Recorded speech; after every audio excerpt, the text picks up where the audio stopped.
Hello, everyone, and welcome to Spelunkers, a game exploration podcast. My name is Tom, and this time I am joined with the normal weirdos, plus 2 extra people.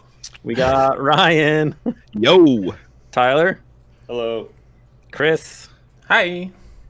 Skelly. Hello. And VictorianGenetix. Hello. Chris told us that you were toxic something before, so I just want to... Yeah, I said he's really toxic. I changed it He's a because toxic eventually I realized the word toxic is just a Toxic? bad word for It's not a good gamers. word So. for gamers, yeah. Negative connotation. I think he was just trying to confuse us all, so it just... but anyway, we are here doing our each personal top 10 lists of 2020. Well, some of us limited ourselves to 2020. Others did not. But that's okay.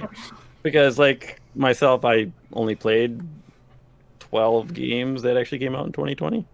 So it's not awful that other people didn't.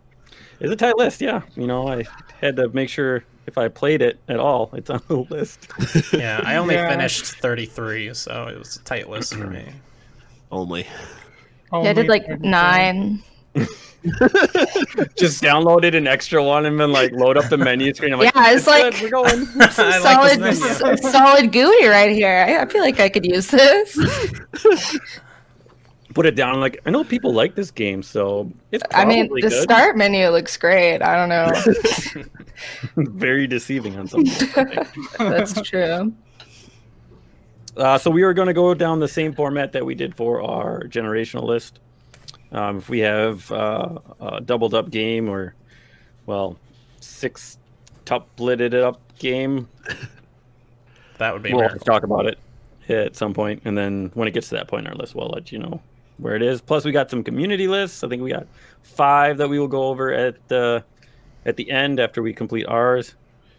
And I believe Tyler is going to start us off. I am. Okay, so my number 10 is Carrion by Phobia Studios. I don't know, has anybody else played this? Yeah. I did, but I didn't like realize it came out this year. Yeah. So it's basically just a small little indie platformer where you're playing as a genetic alien. It's basically The Thing, and you're just going around and murdering scientists, and it was like super fun. And it's one of these games where the movement mechanics in it were what make the game so fun and interesting. It's like gives you a perspective that you don't really see in a lot of games, of actually like you're always fighting these monsters, but instead you actually get to be the monster and kind of go through the mindset of what that monster might be going through on the other side of like trying to get away from the scientists that are trying to capture it and, you know, take this thing down. I just thought it was a really unique concept, being able to play like that other side of the equation, you know. You know, I remember some of the other games we played where you were a monster, and so... What? I don't remember. I don't know what you're talking about either. I don't know, you like to kill horses? I remember this being a discussion. Oh, that was in a Plague Tale. Whatever, man. That's the one game you didn't want to kill the horse. All the other games you want to kill them. It's pretty monster-esque. I felt most like a monster. We're not cutting any of this out. No, this is all going in. This is fucking gold. Zero editing, baby. But yeah, that's my number 10, Carrion. Okay. All right. Wait, guys, so 10 is like least favorite to 1 most? Yeah. Okay. Yeah. You said a lot of really good things about it, so I wasn't sure. I played a lot of games this year. I mean, I had to really cut this list down. Oh, okay. These are my top favorite So games. I'm next, right? Yeah. Okay. Well, my number 10 is Fall Guys. Even though I haven't played it a whole crap ton recently, there's just been too much stuff. But the game came out, I played it obsessively, I sucked everyone else into it. Just Mario Party Battle Royale. I don't really have too much to say about it, but I played it enough, and I bought it on both systems and everything, so... I also have Fall Guys. I also have Fall Guys. Wow. Yeah. Yeah. Go ahead, Skelly. Party game, so next person. No, if you guys want to say anything about it, now's the time. Yeah. I'll save it for when it's on my list. Well, say the number, but Oh, so I could say it? Yeah, Yeah, no, yeah. don't say Minus the number. that. Just don't say the number until you get to whatever number it is. Okay. Mystery. Yeah, I didn't think it was great. Jesus. That's fair. I thought it was kind of garbage, but But it's on your I'm sorry. Top 10 game of 2020, kind of garbage. I played 9. I played 9. Like, It's on the box art. Oh my Skelly, God. it's garbage. it's kind Top of garbage. 10. Top 10. Yeah. I actually got back into Fall Guys the last couple of weeks with a shout out to Jay Walter Weatherman and Raven Name Rook. And season 3 is really great. The new maps are fun, but it still feels like Fall Guys. You know, if you enjoyed season 1, you would probably still have fun here in season 3, but they're not reinventing the wheel or anything.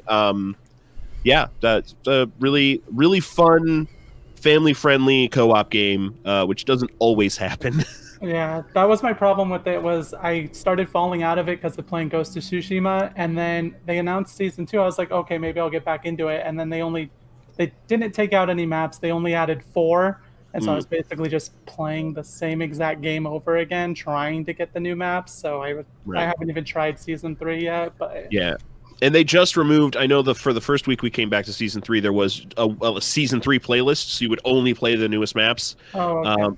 And they've changed that out for a different playlist, but that removes some of the old maps. And they even took some of the old maps and like tweaked them minorly by adding extra swinging pieces to throw you off and whatnot. So they're trying to keep things fresh, but like I said, it still feels like Fall Guys. It's not it's not a whole new game or anything by season 3.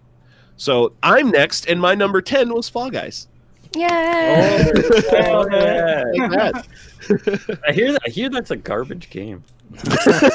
I don't know who'd say that. That's kind of insensitive. People worked really hard on that game. Top 10 game of 2020. Still, yeah. Garbage game. All right, I'm next. My number 10 is Hades, because I played it 8 hours so far, and I don't. The reason I have my 10, 9, and 8 are so low, so low, is because I have not played a lot of them, and I didn't feel right putting them up higher on games that I have completed. I have It is a Hades fun on my game. list too. Yeah, I also have Hades on my Is list. it a garbage game? I also have Hades on my list. So. Don't think it's a garbage game at all. Yeah, I also have Hades on my list. It's like the complete opposite of garbage. Yeah. What would that even be? Like a recyclable? Yeah, I guess. I don't know. Yeah, I mean, you do make multiple runs through it. It is. Oh, it is It's recyclable, dude. Yeah.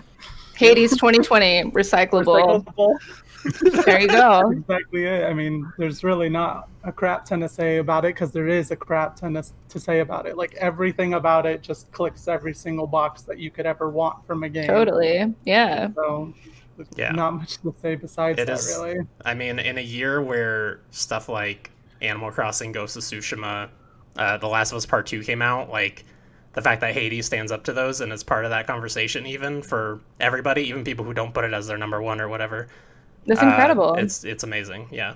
Yeah, it's Okay, like a I huge was feat. listening here, like, Cyberpunk, which obviously that's just a mess, but Final Fantasy VII Remake, Resident Evil 3 Remake, Animal Crossings, the next gen, the fact that that's up there and competing with all of those different things for people's like best experience of 2020 just kind of says a lot for a $25 indie game. Like, its voice acting competes with everything else. Its combat does, the soundtrack, like just everything competes, and it's just because they used early access the way you're supposed to use early access, and we're in constant communication with the community to actually make a good game. Oh, Yeah. it's Super Giant. Yeah, Super Yeah. Giant. Yeah. Yeah, I know, they're just known to just make non-stop good games. Bastion is Right. incredible. Transistor is Transistor. incredible. Mhm. I mean, it's not surprising that they knocked a game out of the park. You know, Right. Yeah, they're a powerhouse. Just not enough for Tyler to play it. I was not interested at the time. You know, I'll probably pick it up after the hype dies down. You definitely should. Oh, okay. It's too cool right now. Yeah, you gotta wait. you gotta be a hipster. You gotta come to it later, like the Yeah. opposite of a hipster. Yeah. I like this game Boomer. after it was cool. I mean, I still just keep hoping that it pops up on Game Pass for some reason down the line, honestly. Yeah, Like, get I'd even like more to be people able to playing play it on Xbox and have my save just transfer between all of them. PS Plus game. That'd be nice too. Yeah. The only like negative I have to say about Hades is that the epilogue quests are very finicky and getting them to pop up Yeah. and like they take a really long time to get to. I played 48 hours, and I never got to those epilogue quests. I'm at like 70 or 80 hours, and I have like 50 clears. Like all my weapons are at like at least heat 8 or some shit, and there's nothing. Like they still haven't popped up. All right, my number 10 is Fall Guys. Oh, that's right. Oh boy, I heard that game is garbage. Let's go again. You heard right. It's not great.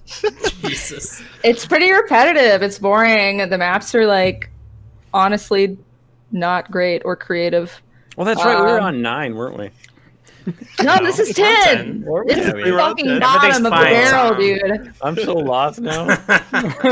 No, it's 10. It's not good. It's not.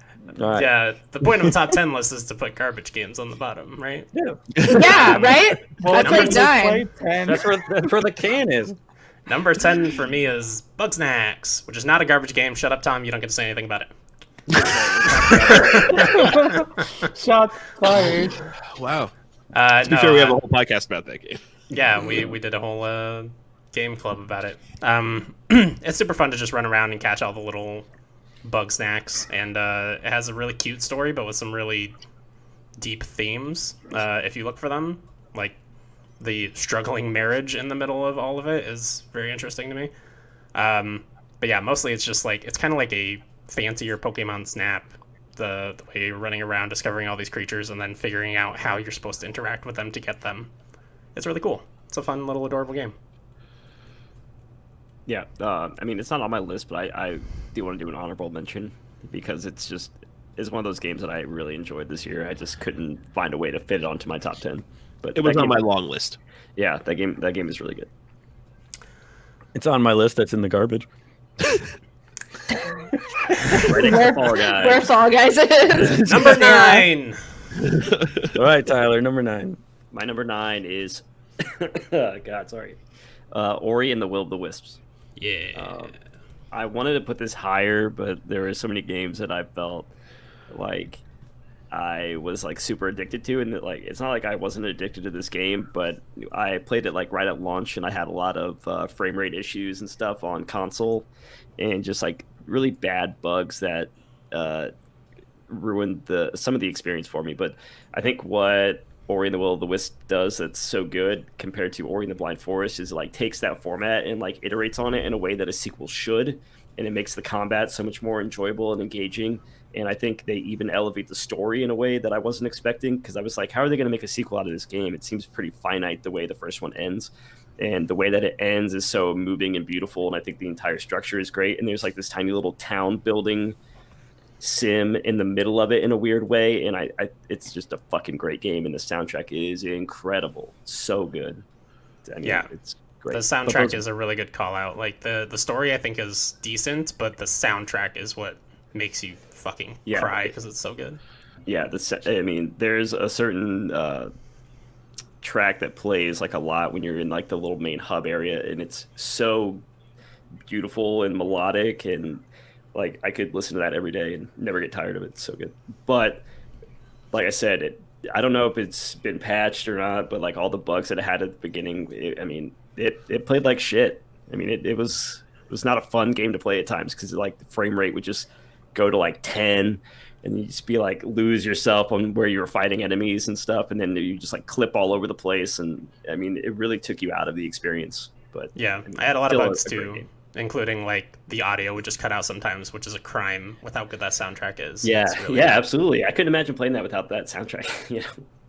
Yeah, it would be like a few minutes before I was like, there's audio missing here, and I would have to just restart the game. But yeah, without all those bugs, I think it would be higher on my list, which we haven't gotten to where it is on my list, but it's on there. Genetics, unless anybody else has something to say about Ori. Last thing I want to say is like there are some platforming sections in that are like incredibly difficult, but so fucking satisfying. Like so Celeste sort of satisfying. Yes. Oh yeah, for sure. Especially near the end, it's very good. Gotcha. I don't know if anybody's heard of what my number 9 is, but Other Side.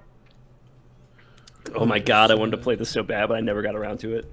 It's super fun. Like, I'm not like super far into it, but I have seen and know enough of it to know that it's going to be one of my best games for this year. Just the the graphical art style of it and the fact that it's like all grayscale besides like hints of red and then like their eyes, which is yellow. And then like anybody who likes XCOM, Bloodborne, or Darkest Dungeon is like immediately going to be liking this game because it's like eldritch horror type stuff, and it's just very dark, and like it's a horror tactical game as much as a tactical game can get into horror, really. Other side, you said? Yeah, it's like like a horror game, Ryan. You can't play that. The side is spelled like the end of suicide, so it's like Gotcha. two sides fighting each other or whatever. I don't know, but I don't know. I don't know much about the story, but it does what Bloodborne and Dark Souls and stuff does, where it gives you just enough lore and everything, and you're just like, I need to know more, like, immediately. So you're just sitting there spamming it on a loop, like, trying to get as far as possible. And it says it's a roguelite, but I don't really feel like it is, honestly. It's more just akin to XCOM overall. Like, you do restart each run, but, like, everything's predetermined. Like, every time one of the daughters gets to level 3, they get the same 2 skills to click. Like, it's not that random. But I enjoy it. It's good. Oh, do you feel like it's easier to lose a campaign though and have to restart than an XCOM? Because it's pretty hard to lose a campaign in XCOM unless you're playing on really super high like difficulties. it's definitely like roguelite in that way, where you're supposed to lose, and then you play the next run kind of like Hades with the darkness and the mirror and everything. You have shards to buy advancements for your next run, but it's just, to me, it's not as purely random as like doing a Hades run or a run through like a Binding of Isaac or something like that, where it's super random because you can kind of just predetermine and figure out what you need to do. Gotcha. Cool. Yeah, I had heard of that, but I haven't played it yet. Definitely on my backlog. All right, my number 9 is Phasmophobia, developed and published by Kinetic Games, only on PC right now because it's still in early access. I haven't played a lot of this, like some people I know, but I don't feel like you need to play a lot of Phasmophobia to understand what Phasmophobia is, like, at all. It's Ghost Hunters, the video game, and it's a lot of fun, especially if you have the right crew of people to play with. I know some people that are like in the levels 200 plus. I'm only like level 7 to 8, maybe something like that. But that's a fun game. I'm excited to see that grow, get more maps. The new is it Asylum or Prison? What's the newest map? I don't remember. Yeah, that was a lot of fun. I think I played it while it was still in beta for the alpha. So a very early map, but yeah, I'm digging Phasmophobia. That's on my list too. Oh my god! Do you have any other thoughts? It is a fairly well-designed game. The character models and animations are super wonky. There aren't enough maps, and there's not enough variation in gameplay to really keep me engaged. I don't see how the fuck someone could ever get to level 100 up. Like, there's no fucking way. I can play 3 games, and I don't want to fucking touch it for like 2 weeks. Because it's so unvaried, and like the gameplay mechanics. It gets extremely boring really fast, I think. The only reason I played it and am at level 20 or something is because I dick around the whole time with a bunch of people. That's the only reason. Yeah. Cool. It's fine. Fine. That's my verdict. It's fine. Okay. Good finale. All right. Well, Tom. So my number 9 is Undermine. Good game. It's a fun game. I like it. It's a good roguelike, right? That's what it is. Yeah. It's a game. It came out near another game that is much higher on my list because I enjoyed it much more. But it's a good game just to play for a little bit. I like the art style. I like the whole I like old little pixel games. They're a lot of fun. Woo! That's all I got. Yeah, Okay. I think Hades kind of ate Undermine's lunch a little bit in terms of roguelikes.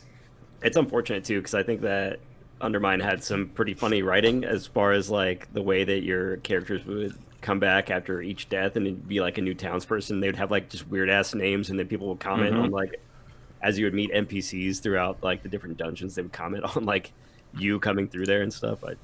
My character, the first character I had, his name was P Turd. Literally P Turd. Yeah, that's what Hell his yeah. name was. That's it. That's it right there. So that was I'm like already like, oh, that's got to be Game of the Year list material right there. My guy's name's P Turd. I think I put like 25 hours into that game, but I never got past like the second or third area just because like I'm trash at roguelikes. But yeah, I the think I game got itself about is really fun. 25 to 30 hours in that one. Yeah, but I enjoyed it. Woohoo. Next, My number 9 is There Is No Game, Wrong Dimension. It's a puzzle adventure game made by this French guy. And the reason it's so low on my list is because the narrator, I fucking hate his voice. It's fucking terrible. I hate it. He sounds so stupid. I hate it so much. The writing, like some of the writing is super fucking corny and not funny. On a positive, like a pro though, some of the puzzles are extremely creative, and not all the writing is terrible. Is it written in French? No, but the guy speaking, he's most certainly French. He's got the deepest voice I've ever heard in my fucking life, and it's so garbled. It's miserable, and his voice acting is not good. I'm sorry. I've never heard somebody make a top 10 list and trash every. well, we're not normal here, so Yeah, I gave Skelly the wrong instructions. Shit. Yeah. no, I only played like 9 games. Put them on a list. I only played like 9 games. Two of the 9 I played within the past 2 days. So They were garbage. yeah, no, that one's not great. It's fine. It's fine. I haven't actually played it, but I watched Markiplier's playthrough for most Oh, really? of it. So, and I did like it quite a bit. But I do see your point where some of the narration and some of the stuff like that is just not that great. It's not. Some stuff is like really spot on. Some of the jokes, like the advertisements, are really cool. They're like, current references. It's like, oh, I see her. I'm current. I'm a kid. I get it. Yeah. But other shit's like, yo, what the fuck are you even talking about? Did you watch all the way to the end? No, I haven't seen the end yet. But Oh, okay. That's not good. Like 2 or 3 parts. Like the game as a whole is good because of the concept of that it's just a constant fourth wall break the whole time. But there's parts of it that aren't like particularly like, whoa, that's so amazing. But the base level concept is good. Yeah, on paper it sounds great. In practice, it's kind of balls. Just a little. Yeah. It's fine. It's like one ball. It's a little better than garbage. It's like slightly over garbage. Yeah, I mean, it's right over Fall Guys. What can I say? Literally on the list. Wrapper on the table right before you throw it in the garbage. Yeah, that nice skim layer of like film of grossness right on the garbage. Yeah, this is the most scientifically accurate list, so I hear. All right, my number 9 is Wargroove Double Trouble, which is an expansion that came out for Wargroove, which is a game from last year. But it's like a co-op campaign where each person controls their own army against one foe, sometimes 2 foes. But I didn't end up playing a co-op because you can also just play by yourself and control both armies. But if you've seen Wargroove, it's basically Advanced Wars. Yeah, Advanced Wars. But like Nintendo refuses to make those anymore, so somebody else made them. Chucklefish made it, and it's more of that. But having the 2 armies creates really interesting scenarios where like you will have a small army that is coming at the front gate of a big army, and your whole purpose is just to distract them and pull them away from your other small army that's sneaking in the back to do some espionage bullshit, and then both armies need to get out alive at the end of it. It creates some really interesting scenarios that you can't do with just controlling one army like you normally would, which Advanced Wars also had a lot of missions where you controlled multiple armies, like 2 or 3, but I feel like those were mostly, this opponent is overwhelming, try to kill them with these 3 armies, good luck. It was just 3 small armies that pretty much were just one army, basically, in those ones, rather than like 3 individualized armies. Mm-hmm. So yeah, super cool. Wargroove Double Trouble. All right. My number 8 is Journey to the Savage Planet by Typhoon Studios. I played this back in the summertime, I think, and it's super addicting. It's just like this crazy first-person action-adventure game where you're just running around on a planet for this company, and it's like incredibly funny, like some of the funniest writing I've heard in a video game in a very long time, where it's like the company that you're working for like basically sends you there to research this planet, and they send you there, and the hopes that you'll probably die, but you'll send back enough information where they can send somebody else out there and do more research. And there's just like a lot of really clever ad writing because like the companies that like give you upgrades and stuff like have all these really funny ads, and the company that you work for is like sending you all these different information videos and stuff throughout. And it's just kind of going around and scanning the environments and fighting the alien life forms that are on the planet and just like uncovering this planet and in the hopes of, you know, furthering this company's goals of like expanding a colony on it or whatever. And it was really fun. And the traversal is super great. You get all kinds of different upgrades for like moving around the world, and like you get like a grappling gun, and you can like climb on the walls and like do all kinds of crazy shit. It's just a really, really fun time. Didn't play it. Yeah, I haven't played it. I've heard a lot of good things. It's co-op. Game Pass, right? Yeah, it's on Game Pass. That's what I played it on, and I really wanted to try the co-op out, but I never got to. It would be really interesting to see how it would play in co-op, because that gameplay is really unique as far as like verticality goes, because the way that the level designs are really interesting because there are multiple layers, and you have like a map and it's kind of 3D, and you're looking at this 3D map and kind of figuring out where all these different things are that you can like scan and investigate. It's really interesting. It's on console Game Pass, as a note, not PC Game Pass. Yeah, so fuck you, Ryan. Yeah, fuck you, Ryan. Myself. I finished that one as well, and I was actually surprised it was even on my like list of games to whittle down, because it feels like it released 30 years ago at this point. Yeah, for real. And I downloaded it right when it launched, but then I didn't want to play it because I knew it was one of those games that's like, this is really interesting. I want to give it its due. I'm really glad I did, because it ended up on my top 10, obviously. I mean, it's a really good time. Yeah, nobody would put garbage on their top 10. Yeah. But you can get through it in like 10 hours probably if you mainline the story. Yeah, so good game. Yeah. I'm kidding. Me it's now, trash. right? Yep. Oh yeah, that's the guideline. It's trash. For my number 8, I have Assassin's Creed Valhalla.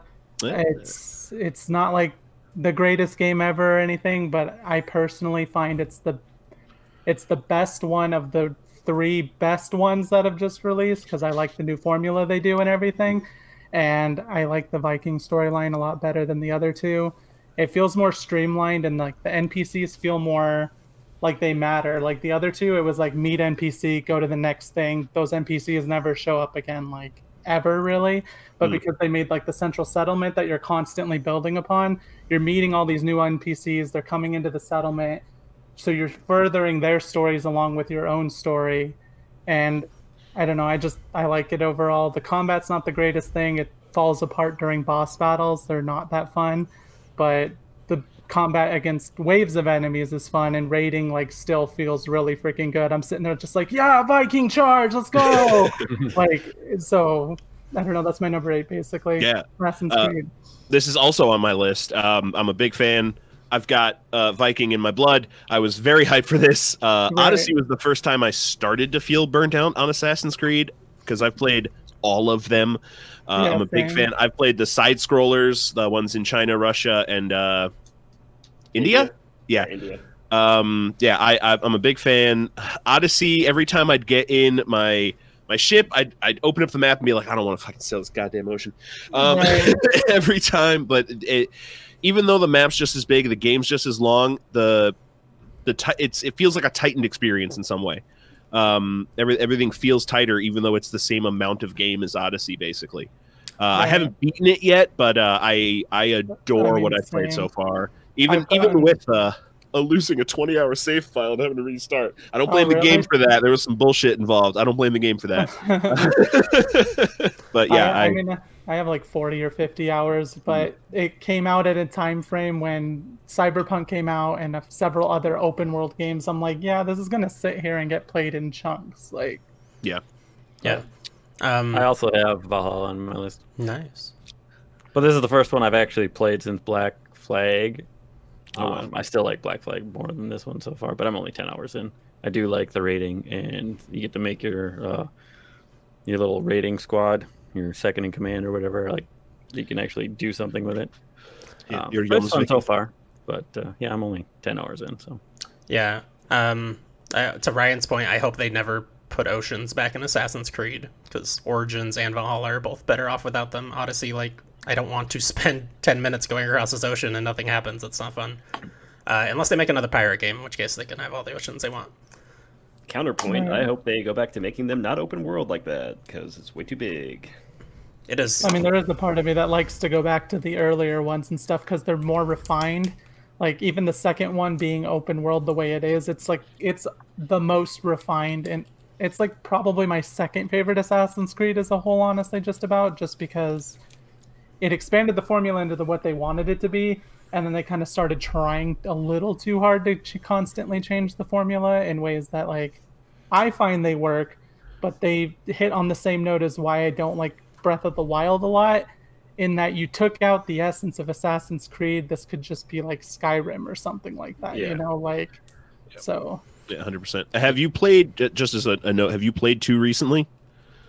Not super recently, no. Yeah, I have fond memories, but it is rough to go back to. I picked up that SEO collection and downloaded them and tried them, and I'm like... I picked it up too. But I picked it up on PS4, so I'm not touching it yet because I have the Xbox Series X. I'd rather just wait till I have the PS5 to start playing other games. Yeah, totally fair. Yeah, just try not to...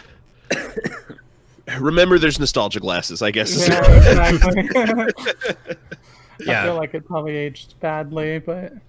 Yeah. I will say Valhalla didn't quite make my list. I think it's my least favorite of the last 3, mostly because of, like, as you said, the boss battles are crap. Like, the combat is not designed for the boss battles.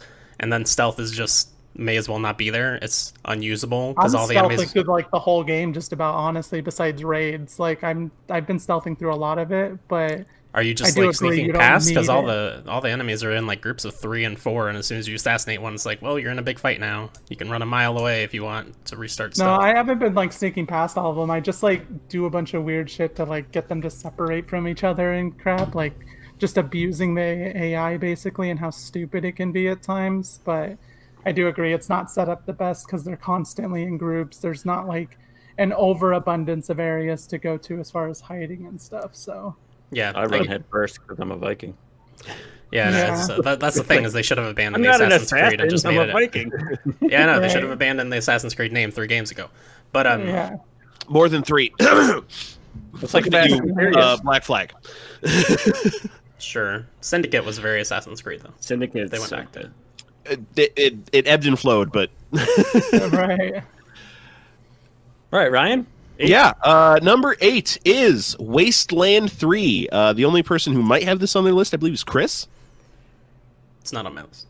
It's not on your list. Hey, that's fair. He played a lot more games than I did, though. Yeah, I know. And I don't know, he might not have felt we played enough to make a final decision on that, because CRPGs are forever games. They're so and we're what, 20 to 30-ish hours in? Mm-hmm. Something like that. But that combat is so good. Even every time we've gotten into some bullshit fight I thought we were going to die on, we were able to slowly maneuver our way into victory every time. I adore it. I think I like it more than Divinity Original Sin 2, just because I've had about the same amount of time into each. I haven't beaten DOS 2, as a note. But I like the more simplified armor system of Wasteland 3. I like a lot of the quality of life improvements Wasteland 3 brings in. You know, only having to loot one body to loot all the bodies that you've taken down in the area is really nice. But I really like the aesthetic, you know, which is weird because when it comes to the like first person versions of these, if we kind of compare those two to like Skyrim and Fallout, roughly speaking, I'm much more of a Skyrim person than I'm a Fallout guy. But here in the CRPG space, I feel like I like myself liking Wasteland more than I like Divinity. Interesting. I haven't started it yet because Tyler won't play with me. I've had it downloaded for like 6 months, Tom. I don't know what the fuck Me too. It's so good. You really should play. I've tried to. I've started it up. I played the opening section, and then I died immediately. And I was like, "Oh, because you weren't playing with me." Yeah. All right, fuck Tom. Damn, we'll play a game. We're gonna have to do a game exploration on it. Yeah, I really like the game's sense of humor. Like, they don't take themselves seriously at all, even though a lot of grim shit is happening in this world. It's like they call their science tree like science shit. They call their weird voodoo magic stuff weird shit. Which is really refreshing. It's like you kind of get the gist of like what they're going for with their writing as soon as you start it, which is nice. And their character classes are really interesting and unique. That was a game that I was really surprised by when it was like my character selection. Like I think I picked a dad and a daughter, and I was just it's something I've never really seen before. So that was really cool. I would like to go back to it. So. You should, and there's so much more to it because like you can create your own up to 4, I believe, custom characters. But if you're playing co-op, each person has 3, so it's a full team of 6. And there's a lot of mixing and matching. And if you do custom characters, there's a lot of like specific weird builds you could put yourself into because it's a CRPG. You know, it's very like D&D-esque in the sense of like the way you build a character and the way you can lay skills out. So you can get funky with it, and it's a good time. Tom, write that down. We're gonna play it. You're gonna play it. I'm writing it down. Yeah. So Wasteland 3, developed by In Exile Entertainment. It's on PS4, Xbox One, PC. It's on Game Pass if you've got Game Pass, PC and console. Tom.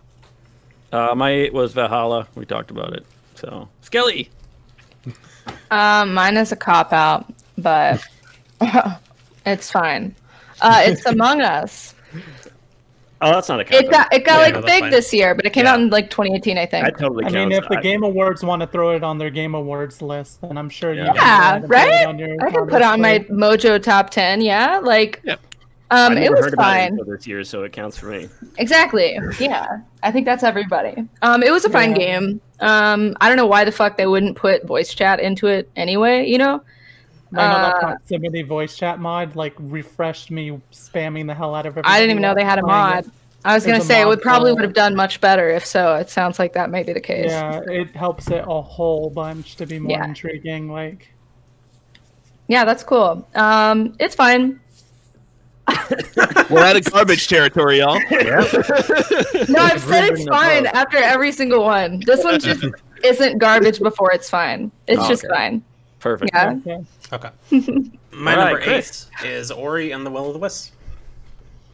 Which is the same thing as... We already talked about it. Yep. All right. So, Tyler... Where would it be, though, if it didn't have all the bugs and crap? Do you have a spot on your list where it would probably just be one higher. There are a lot of good games this year. I think if it wouldn't have had all the bugs, it probably would have been 4 higher on my list. Wow. Maybe 5. I really like that game, but man, those bugs are... Right. It was bad at launch. It was real bad.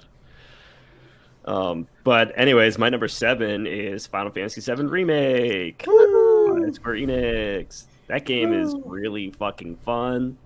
It was the first time I've ever played Final Fantasy VII in any kind of format. I played pretty much every Final Fantasy in some capacity, except for 7. 9 is the only one I've actually ever beat. But because of Final Fantasy VII Remake and the story that it was telling, I actually went back and replayed the original and beat the entire game. And I think that's a testament to what the remake does. It sets up these characters and this storyline and the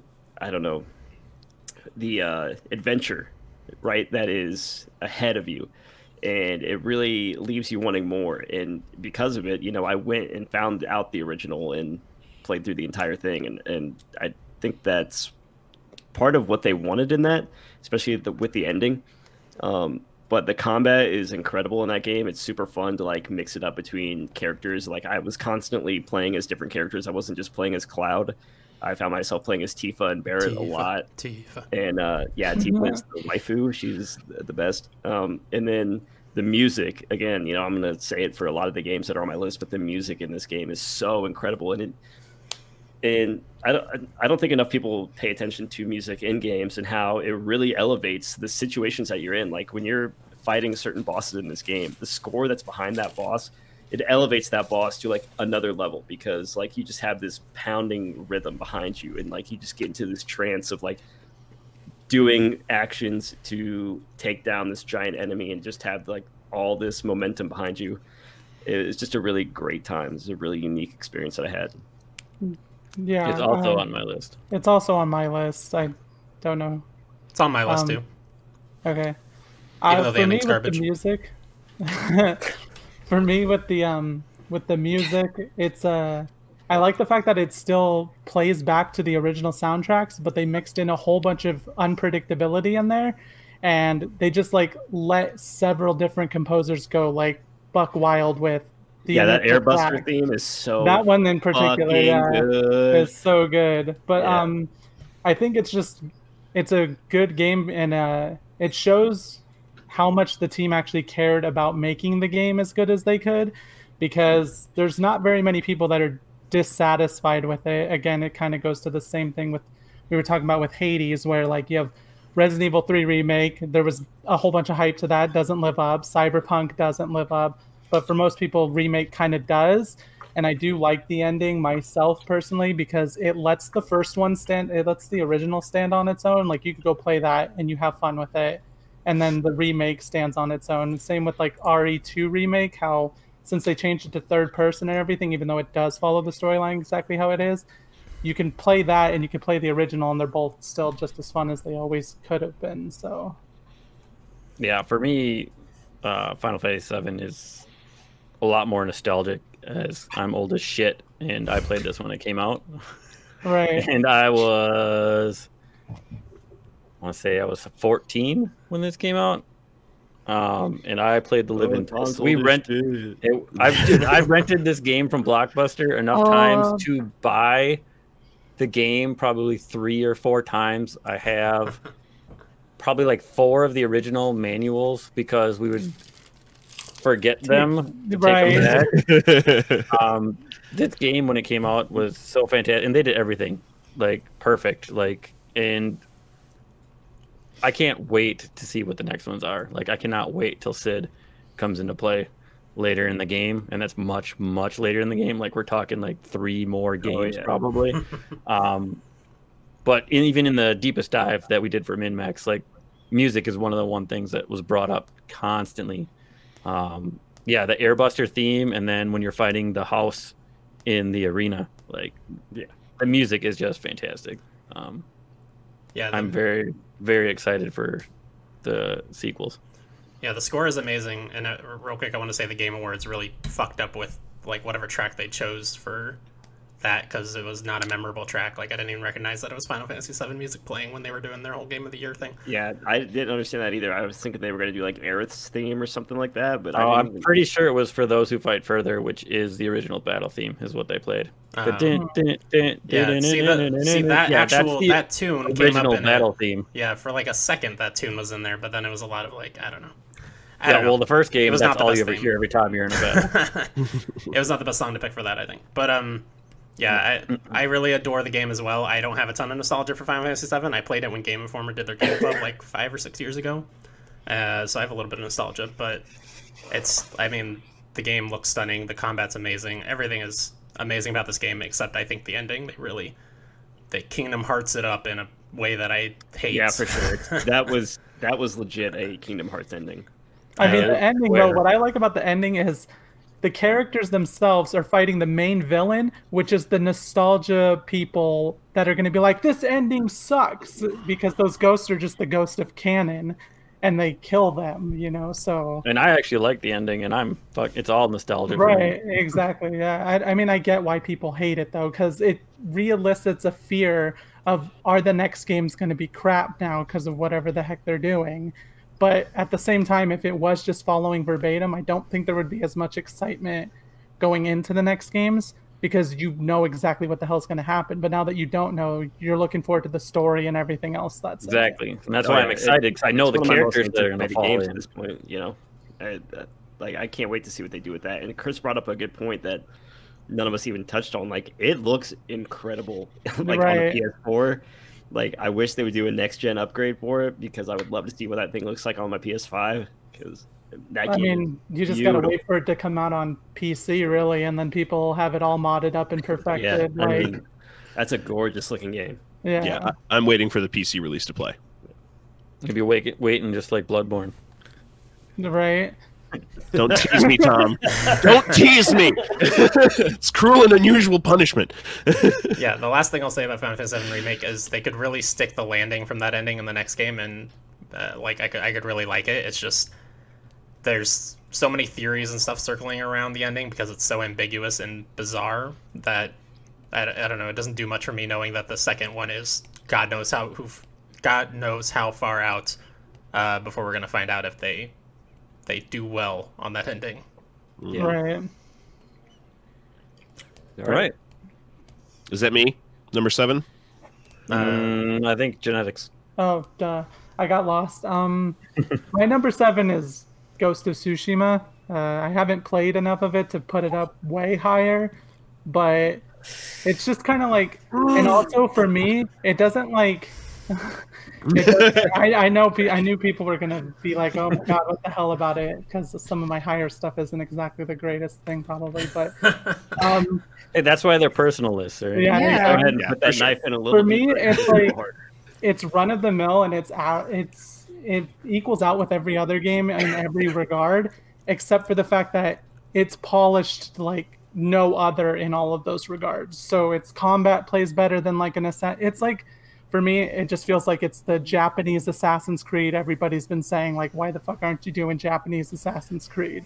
Except way more polished. And, you know, the visuals are good even for PS4. It kind of proves the point of like Cyberpunk fucked up, honestly, because you look at Ghost of Tsushima, you're like, wow, there's all this scalability, there's all these forests, there's wind going everywhere, and then you look at Cyberpunk and you're like, you guys just fucked up. This could be ran on the PS4. Like Ghost of Tsushima proves that. But yeah, I don't have too much to say. I just like the combat and everything to it. This is definitely on my list. Have you played the Legends mode? I haven't played that yet. No. That explains why it's so low on your list. That perfectly explains it. So the 4 of us have a podcast. What, 6 hours of us talking and gushing? Oh, it's way longer. Is it 8 hours? One episode is 4 hours alone. That's true. It's like 12 to 14 hours. Yeah, I think it's 14 hours. We gush over Ghost of Tsushima. I adore this game. And Legends mode is the biggest cherry on top of anything I've ever had in my life. Right. I've dropped another 100 hours into just Legends mode. I've completed the first chapter of the raid probably 40 times at this point. I've completed chapter 2 3 times, and chapter 3 4 or 5 times. I've got, I mean, my Ronin's like rank 60 something. I've got just about every skin you can get for them. So good. Yeah, it's so good. I think it's also on my list. I just want to, just for an anecdote, like probably my favorite gaming moment of this year that we've had in our like play sessions that we've done of all the games that we've been playing is like doing chapter 2 of the raid, and we're all fucking exhausted at the end of the night, and we're like, this is the last one. We did that like 3 times. This is the last one, and then on the actual last one, we're like, we have to fucking go to sleep. The game like bugs out and despawns enemies, and we make it through because the game fucked up. That was pretty great. Because Chris kept missing a jump. Hey, a jump is impossible. Jay agrees. Jay Walter agrees. I don't think I missed it once, but anyway, no. Like if this didn't have the Legends mode, it would definitely be in a different spot in my list. But yeah, like there's nothing that I need to say about this game that isn't known or won't be said. It's fantastic. Yeah, this is on my list, obviously. Even without the Legends mode, it would not have moved from where it is on my list. So, yeah, there would be one position changed on mine. Yeah, I still think it would probably be where it is on mine. I mean, we, like Ryan said, we gushed about it for 14 hours. I think this game is incredible. One of the most beautiful environments, designs I've seen in a very long time in a game, and the fact that it is like an Japanese Assassin's Creed. Like Assassin's Creed used to be my favorite franchise of all time, and then I fell off of it super hard. So like to have a Japanese style Assassin's Creed like game and have combat that is super deliberate and have this beautiful open world that does all this unique things with having the environment show you where you need to go rather than just have a fucking marker on the screen, like, I was obsessed with the little wind thing. I kept like reactivating it, like, what the hell? This is so cool. You forget that the freaking PS4 controller had the stupid touchpad, and then you play Ghost of Tsushima, you're like, oh, that's right. Yeah, and I mean, it's just a testament to what Sucker Punch does, and they do unique stuff and they ring out consoles for all that they're worth and do amazing shit. I mean, this game is incredible. Yeah. Also, Kurosawa mode. Yeah, and it's like the best photo mode ever fucking created for any game. Like, I've taken so many, like, I've never taken a picture in a game and been like, oh wow, I'm a fucking photographer. But in this game, it was like Photo mode snap champion right here, motherfuckers. Yeah. All that to say, Skelly, get a PS4 and play this game. Oh my god. So much praise. It's very good. It's well, if you got 14 hours to kill, you got something you can listen to. There we go. All right. But yeah, that's. I mean, I think that's all we have to say about Ghost of Tsushima, right? Yeah, that we haven't for 14 hours. Yeah, we talked about the story for 14 hours. That's probably why we're not really mentioning the story, but the story is also amazing. It's really well written. It's surprisingly incredible. That was one of the things that. Except really, when it forces you to do stuff that you don't want to do. Well, for Tom.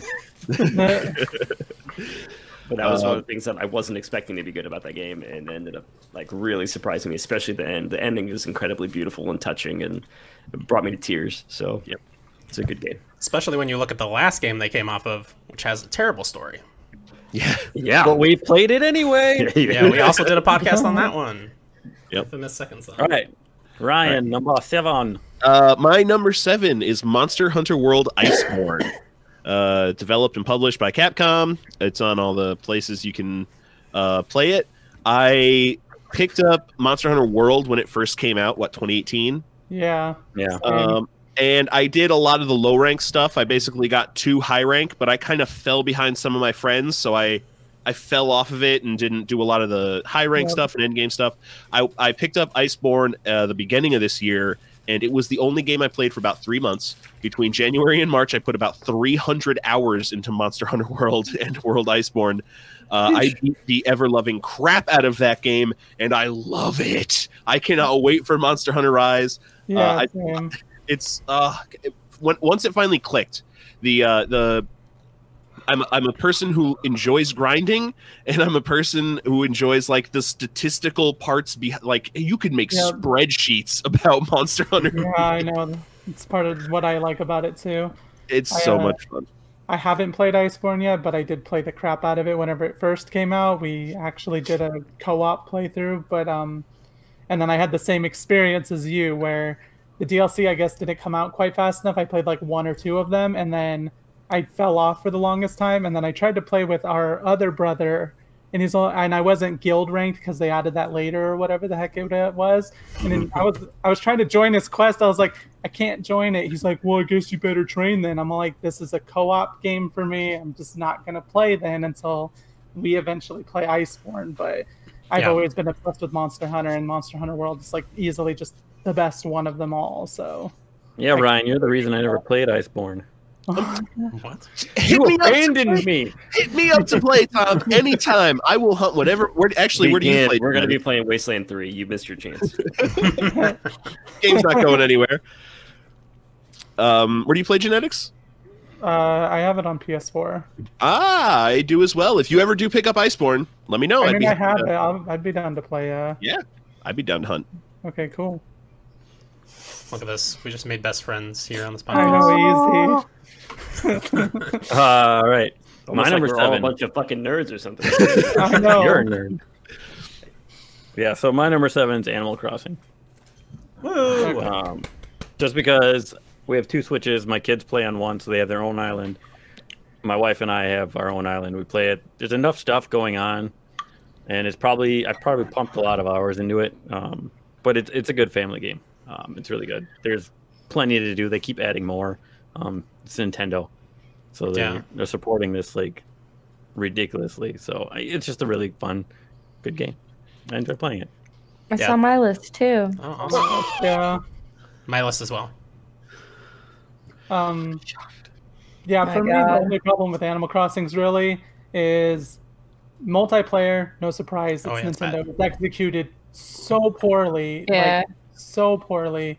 And then the UI and crafting stuff, again, is just not done very well. Like, why do you have to craft one at a time? You have to go through the long-ass animations for each thing. It's fucking trash. It's so trash. It's down there with Fall Guys, dude. It's so stupid. Yeah, but the fact that they do all the constant free little updates and like being able to alter the terrain however you want, the game's just cute and fun in general, and it's just everybody can get on board with it. And it pretty much just hit at like the perfect time when the pandemic and all the shutdowns started. Yep. So I'm pretty sure most people would rate it pretty highly just off of that alone. Yeah, I played like 150 hours of that game. I played a ton of it with my mine's family. like 110, 120. Yeah, it's just a ridiculously fun, adorable game, and the way it took over the world was amazing to see. You know, just like Among Us and Fall Guys kind of did as well, but I think Animal Crossing had more staying power and is a better game. Right. They need to just release a DLC though that lets us buy another island, because like I just want to make another island, but I don't want to restart my whole file, and I don't want to rip the other one apart. So just like give Fair. me a DLC that lets me do a new island or something. Because back in the past, you could just buy a new memory card or buy another copy of New Leaf, and now you have to buy a whole new Switch if you want another you can't island. even just buy another copy. It's so dumb. Yeah. All right. Skelly? Oh, is it me? What are we on, 7? 7. Okay. Phasmophobia Yay. is fine. There aren't enough maps. There aren't enough maps, and the GUI like kind of blows. Also, it's pretty glitchy. I had a friend who died, but then he didn't die, so he's just walking around as a normal dude, and his corpse was like right over there though. It's strange. I mean, it's early access, right? Yeah. It's not excusable. I don't give a fuck. Developed by one person.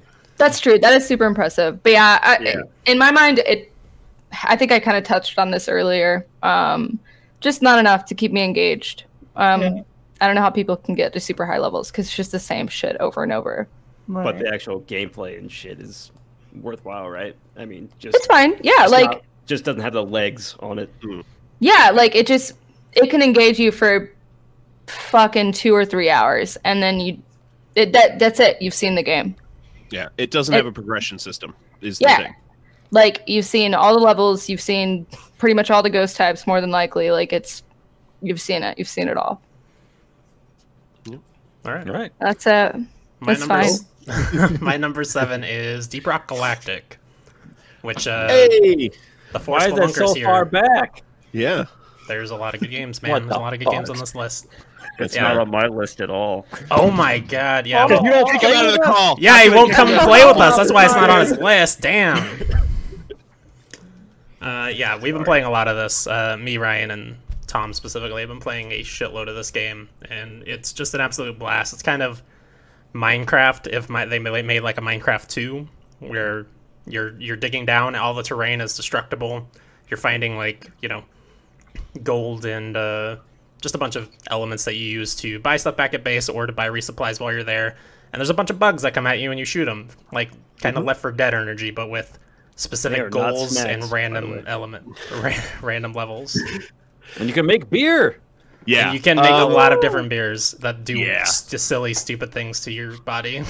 Mad So things. is it like just an open world exploration game, or is it like a horde mode thing? It's mission based. Yeah, like a Left 4 Dead type of resource gathering game.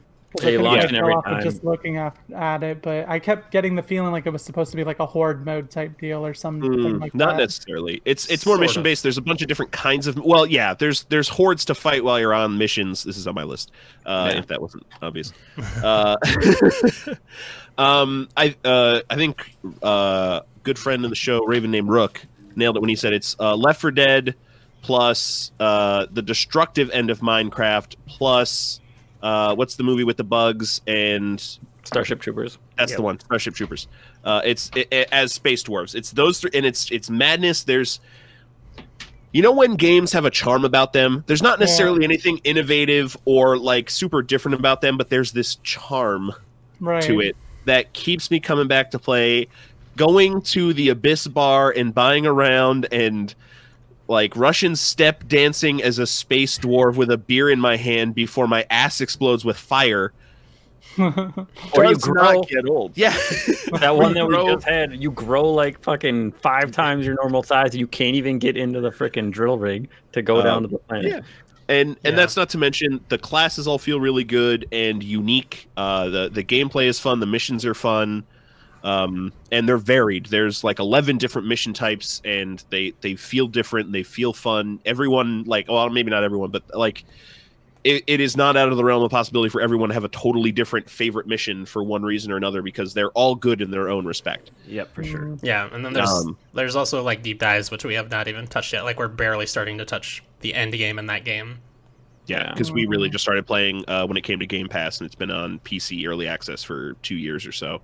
And there's so much they could do to this game yet. That would just be fantastic. Like if they would do a like tower defense mode for this game, I would be ecstatic. Yeah, although I've been asking for that for Destiny for a long time. Yeah, do it. I think tower defense is dead. Nobody likes tower defense anymore, except I you, do. Dom. Damn it! I like tower defense as well. But to Ryan's point about like the charm of the game, there's so many little details like on your ship that you use to go down to the asteroid missions. There's just a pair of dice hanging in the window that you can just slap for luck over and over again for no reason. But don't slap it more than once because you will fail the mission. Yeah, I always slap them more than once. One slap. When you guys aren't looking, I just keep. Oh my god, Tom! Damn it, Tom! Curse us all. Over there diddling his dice. Also at the bar, I like to spank that little Irishman there. Yeah, the little spring figure. Yeah, the game's adorable. I love it. Also on my list. It's awesome. I like it. Yeah. So Panda. All right, number 6. Oh my god, we're only on number 6. Well, you're the one that talks the most. I haven't said shit. My number 6 is Immortals: Phoenix Rising. Okay.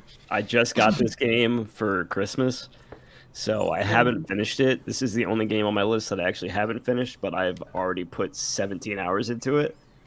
About the same for me too. Yeah, which is a lot, you know, because I'm married and have 2 children. So the fact that I put 17 hours in this game in 4 fucking days, 5 days. His children are very hungry, is what you it's were saying. sick though. That doesn't count. Yeah, I was sick. I had bronchitis, so I was laying in bed playing this. But it's incredibly fun. It's basically just Breath of the Wild meets Greek mythology. Yep, it's exactly that. And I think it's really fun. I think the story is really cute and charming, and the world design is really fun. It's just my kind of game. It's just like, okay, you go here and explore, and you have like a big open world. You have like a skill tree that you're leveling up and getting new abilities, and you're fighting enemies. And I think the story is interesting enough. It's not like the best story ever, but it's engaging enough to keep you going. But you're really just exploring the world in front of you, and I think the traversal is really fun, and you can find different mounts. Like I found like a purple unicorn that like you have to like tame by like slowly walking up to it, and like it gets surprised, and like you gotta like, as it gets surprised, you have to figure out how to walk up to it without scaring it away. And I think that's something that's really cool and unique. And the combat is a lot more engaging than I thought it was going to be. I was really afraid to play this game because I thought the combat looked like shit. And then when I actually started playing it, I realized that it's like a really fun, almost Final Fantasy VII Remake kind of a gameplay style where you're like trying to break enemies to where they can't move and then just beating the shit out of them. And then you get like a lot of really cool abilities, and you can upgrade those abilities. And there's like a lot of cool little like shrine-esque, like to talk about Breath of the Wild, little areas like called Tartarus Pits, and they're just really unique, fun little puzzle designs that I find enjoying. You know, it's like that perfect stimulus to my brain that I like. Yeah, they legit just give you the same exact rewards the shrines do. It's stamina upgrades and health upgrades and stuff like that. So yeah, it's legit just these people looked at Breath of the Wild. They're like, hey, we could do that. What if Greek? And then they just did it. But it works so fucking well too, which is works surprising. like way better. Yeah, I mean it's on my list too. Like I'm freaking in love with this game overall. Right. It's just Breath of the Wild, but it fixed all of the stuff I didn't like about Breath of the Wild. So it's and I like Breath of the Wild a lot. So it's just a really good game overall. I think you were on Breakable Weapons. Yeah, I didn't like the breakable weapons. The dungeon designs were not good for Breath of the Wild, in my opinion. The shrine design wasn't all that great, but this game just like their dungeons feel like dungeons. The shrines feel really good. The puzzles even feel more unique than Breath of the Wild, in my opinion. Like they're doing more with physics than Breath of the Wild was doing, in my opinion. So. Yeah, there's some really like interesting things that they do within these like little shrine-esque areas where like I was doing one the other day that there was a ball and it was being pushed around with wind, and you had to like take a platform and like push it up into the air and have the wind carry it to another entire section of the dungeon, basically. I know, and then you have to flip like another switch to make it do something else before it falls. Yeah, exactly. And then like light some shit on fire, and then that'll set something else to like crumble. And it's like a lot of like really cool interconnections, and it's a really great game. God, so let me get this straight. You had to blow on your balls. Yeah, yep, that's right. Yep, I blew my own ball sack. And... What are we talking about now? The same game? The same game. What's it called? Now you're interested. Pulls up tab. Not garbage. One of the things that's actually really cool about it too is you can create your own character from the beginning, and I didn't think that was what you were going to do just from like the cover art. I figured you were going to be like that redheaded woman that was on the front, but you can actually create your own character. You can be male or female, and I like that aspect too, because like I can be my own Phoenix character. And that's another thing. You get to layer the armor, so you can focus on your stats and shit, and then choose a different armor piece. Then that's what you look like in the game. Yep, and you could do like you get eventually you get another like little thing that follows you around, and you can do the same thing with the thing that follows you around. You can use its stats for one thing, but make sure but you can change it, and it's so fucking cool because mine looks like a fucking. I'm not gonna say because it's like kind of a spoiler thing, but it's so cool. Love when devs do that. Yeah, it's so nice.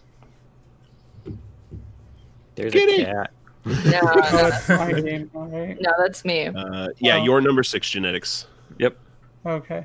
My number 6. I know I already heard somebody say they don't like Musou games, so whatever. Fucking Tyler. I didn't say I don't like them. I said I get bored with them. Bored of them. Yeah, right. Which I can see honestly, but my number 6 is just Hyrule Warriors: Age of Calamity. Again, I want to fucking play this. God. Breath of the Wild, I don't feel like it had enough story. The most compelling thing about it is the flashbacks. As far as story goes, this just clarifies the flashbacks and lets you play as the freaking 4 champions, which is all I wanted from the DLC for Breath of the Wild. And I don't know, they're just fun. It's just a fun style of game where you're just beating the crap out of everything, and there's like little bits of strategy and stuff to it. And the company that does those games, I think it's Koei Tecmo or something like that. I can't remember the exact name. Yeah. They pay attention to what makes the game good, what makes the game its own individual thing. And then they revamp it in a way where it's a Musou game. The one exception is Fire Emblem Warriors. That one's just a piece of crap. Like, don't ever touch it. Don't touch it with even a 10-foot sword. Just never. But, this game's really good. It's probably like one of my favorite Musou games, and so is the original Hyrule Warriors. So, yeah, I love the original Hyrule Warriors, nice. But I haven't made time to play this one yet, unfortunately. Oh, it's not one of the 50 games that you've played? Oh, what the hell? Not yet. So I'm just burning people out here tonight. Yeah, this guy's only played like 5 games, and he's out here burning people. What the hell? 12? All right. My number 6, this could be controversial, is Cyberpunk 2077. Fuck off. I didn't include it because it feels like early access. You have it on PC, so it's not. I've been playing on PC, enough. but I'm not playing with a 3080. All right, I have an AMD card, a 5700 XT. I have had basically nothing in the way of glitches. Yeah. But I know people with 2080s that are having way more than I've had, which is not what console has been having. I'm not excusing this game for its piss poor console release. They should have released it for PC and waited another year, maybe, or 6 months for console releases, because the PC release has been really good. I had 0 T-posing. I had a handful of visual glitches and maybe a dozen or so audio glitches where some sync problems would happen. Some people would start to talk over each other a little bit, but I always play with subtitles, so it's not like a huge issue. Right. But Bethesda games for me have launched with way more glitches than this game. Yeah. Tyler, you have to take your pants off when you do the T-pose. That's one of the glitches. Like that's legit a glitch. I don't want to embarrass you guys. I haven't had the time to play like a lot of the side quests in this game. I have rolled credits on the main story. I cannot wait. This game is not a 10. This is, to me, it's like a neo-futuristic Fallout New Vegas. Like, this is a game I'm going to come back to next year to do another run with a different playstyle because I really wanted to see what Netrunner was like. And then in 2021, I'm going to go do another playstyle because I never really did stealth that time. Or I'm going to come back. Right.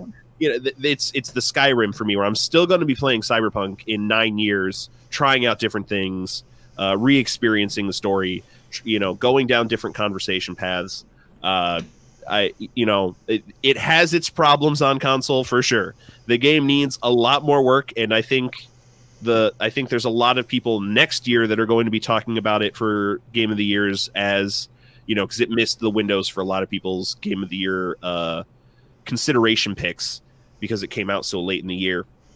And I think by then we're going to have those patches that make it better. But for my experience, I'm sorry everybody else. Right. It wasn't that bad, and I really enjoyed my time. Yeah, if it wasn't for my story bug, like I'd probably still play it. Like, but I could not even finish Act 1 because Jackie just disappears. But this game hits like every aesthetic that I wanted in a video game, so I'm just gonna give it its time. Let them do whatever. I got plenty of other games to play. Once they get that PS5 content patch out, that's probably when I'll go back to it. Same. I'm going to play it when the PS5 version comes out. That's what's been annoying me about all the people saying, like, I need my refund now. I'm all like, bitch, shut the fuck up. You're going to be playing it in 3 to 4 months when they patch it, and everybody's like, oh my gosh, it's working now. It's so good. And besides that, on the PS5 and Xbox Series X even, it plays pretty damn well. Like, I almost threw it on the list myself because the story's compelling. It plays fun. It's just, I've had a few crashes, and it's just overall, like, it takes me out of what's supposed to be an interactive and, like, sucks you in type of experience. So I haven't. Plus, it feels like it's early access. And if I was counting early access games for that year, Hades can't be on this list because it released, like, 2 years ago. So... Yeah. My own personal guidelines for the release date windows for the most part. Yeah, everybody's got their own rules they hold themselves to. Yeah, it's one that's on my honorable mentions just because I don't think I've played enough of it to put it on there or not. But yeah, I'm playing on PS5 and I have had 3 crashes and a couple of bugs, like the guy rolling in the barrel that was on my stream. That was very good. You got a highlight of it now. I made a highlight. Tom made a highlight. Look at that. Yeah, but most of the bugs I've seen have just been silly. It's just the crashes that have been aggravating. But I am playing on PS5. I'm not playing on base PS4 where it is unplayable.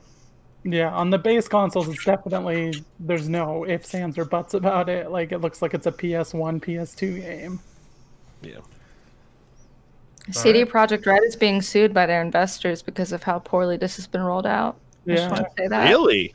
Yeah. I didn't hear about that. They just there's an ongoing lawsuit. Themselves in a lawsuit against themselves. Their investors, yeah. Yep. Dang. Which I think it's so unacceptable. Well, they should listen to this podcast and they'll realize that it's not actually a bad game. It's too buggy. I don't know. Especially for them to have delayed it. I think it's fucking wild. Why would they even include the older consoles if it's such a steaming pile of shit? It's totally on those false. consoles. It's false advertising. Yeah. I mean, it was pulled from the PlayStation store, yeah. Every preview, every trailer that they showed for PS4 looked like the PC version, and that is not what people got. And if they were smart, they would have waited. But it's like how mad would you be if you bought the Xbox One that is literally the Cyberpunk console, and it's like this game plays like garbage. To one point here, I mean, they were receiving death threats upon another delay. Right. No, that's another thing. Like, and the investors are probably like forcing them to release this game so that they can start to recoup their money. So like the investors that are suing them also kind of dug their own grave here. I'm not saying it's a perfect scenario. There's a lot of gray in this list. The game probably shouldn't have been released in the state that it's in. But it should have been released on PC for sure. Yeah, that's what I think. Released on console. Yeah, and that's the thing that's fucked up with where we are in video games now. You know, not trying to take away from our game of the year debate, but the fact that you can have a release on PC and it be great and fine, and there only be a few bugs. Those can be patched and whatever, but then have a completely separate experience for players on a console that just does not fucking work. Like an unplayable mess. Yeah, that was kind of my whole point for bringing it up. It's just kind of sad. Unacceptable, it's just not. It's not okay. Yeah, we could easily do an hour, 2-hour podcast on discussing that. I know, that whole for sure. But I still didn't play the game. I can't wait for them to fix it. I do believe it is just an issue of the executives and CEOs and all that sort of stuff. Was like, we need to get it out now. Everybody's bitching. We need to recoup losses or whatever. Yeah. And the developers who are actually putting the care and love into the game were just like, well, we probably shouldn't, but their hands are kind of tied. They had no choice. Their hands were tied. Right. It's not their fault. Yeah, as a developer, that is definitely factual. 10 or that's how that works. $20 less. Be like, guys, there's bugs in here. We need you to help us test it, and only put it on PC early access. And then come February or whatever, they just release it for everyone. So yeah. All right. But that's my number 6. Tom, number 6. My number 6 is probably a lot less controversial, and I would be surprised if anybody else has it on their list. But my number 6 is Monster Train. Oh, I've got that on mine. I have yet to download it. I'm waiting to download that thing. That game is so much fun. I want to play it. It is really fun. I played the living crap out of it when it came out on Steam. I haven't played it in a while. I know they added a whole bunch of new stuff, so I want to go back. I just have not found the time. But have you played Slay the Spire? Yeah, Slay the Spire is freaking so good. Oh, I like Monster Train more than I like Slay the Spire. Do you? Yeah, I just like the aesthetic of Monster Train more. Really? Yeah. I fucking love. I could probably fucking. That's what I was going to ask you guys, since you both have it on your list. Is how does it compare to Slay the Spire? Because I really enjoyed Slay the Spire. From what I played, I've only put like 15, 16 hours into it, and never made it through an entire run. But I really liked it. Slay the Spire, in my opinion, is significantly better than Monster Train. That's just me. But I fucking love that game. Like, I love that game. What do you got to say, Tommy? Well, just the setup in general is different. Because you got multiple lanes, right? You're working with like you're 3. Lanes. You got 3 lanes. Yeah, and just the way it's kind of different. Yeah. The deck building is a lot of fun in that game. You know me. Should I download it and play it? It's free. Yes, download it. Like even literally, like we pay for Game Pass, bro. It's not free. Still, you're not paying anything for the game. I already have. You have Game Pass? Yeah, play it. What the fuck? Yeah. Absolutely, hands down. Literally, the game's $20. I think brand new. All right, I'll check it out. I think that's what I paid for it, and yeah, it's a good time, and it's not something you have to sink a ton of time into. It's like you could play a couple runs and you'll be done in like a half hour. I'll play tonight. If you can stop, dude, it's so fucking good. Literally, I would play this for like 3 hours and like, man, I gotta fucking beat this with these guys. You can like build your deck so fucking ridiculous that you have guys doing tremendous amounts of damage. But like, how does the deck building compare to Slay the Spire? Because like, Slay the Spire has its own hero that you choose, right? And it's got its own kind of deck per hero. So you have your class, like you have your different races. So there's like 4, but you only have access to 2, I think, in the beginning. Yeah, that's okay. So that's what I was wondering is. So each of those have heroes that you put in, but you can choose the path of what you want to do with them. So you can go one path or another path, and then after every boss fight, you can go into that main tree again. And then as you're doing it, you're just going and you can select, you can buy things from this fucking super. There's like a store. Yeah, with a creepy cat. There's the like crystal thing that you're defending. There's that whole mechanic, which is pretty different from Slay the Spire. I'm right. I got the pen. I'm writing it down. It's a super fun game. It is not like super time consuming. If you want to just do something quick, you can. But yeah, like I never did just like one run. I literally would continuously play. I'm gonna download it. It's good. Yeah, it's a lot of fun with it. But yeah, that's my number 6. Skelly? Oh shit. Okay, number 6. Yep. Okay, my number 6 is Necro Barista. Oh, cool. Nobody knows what that is. Huh? I know what it is. I also think I know what it is. I was watching you play that earlier today. Yeah, it's really similar to that. Is it the Valkyrie game? Not like very similar, but like same kind of setup. I don't know what Valkyrie is. So the Valkyrie one is you're a bartender. Oh, okay. I mean, yeah, you're a barista. Yeah.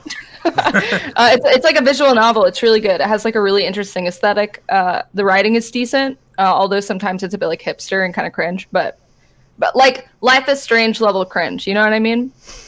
Yeah, that's bearable. Yeah, like it's fine, but sometimes it gets real fucking Is bad. the main character like a purple lady? Because I feel like that's what I've seen. Necro Barista? Yeah. No, I don't think so. It doesn't sound right from the I'm little bit thinking I've of seen. something else completely.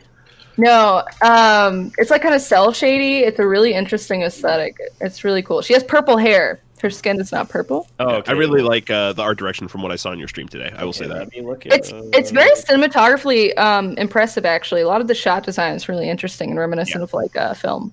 Mhm. I like it. Yeah, certainly.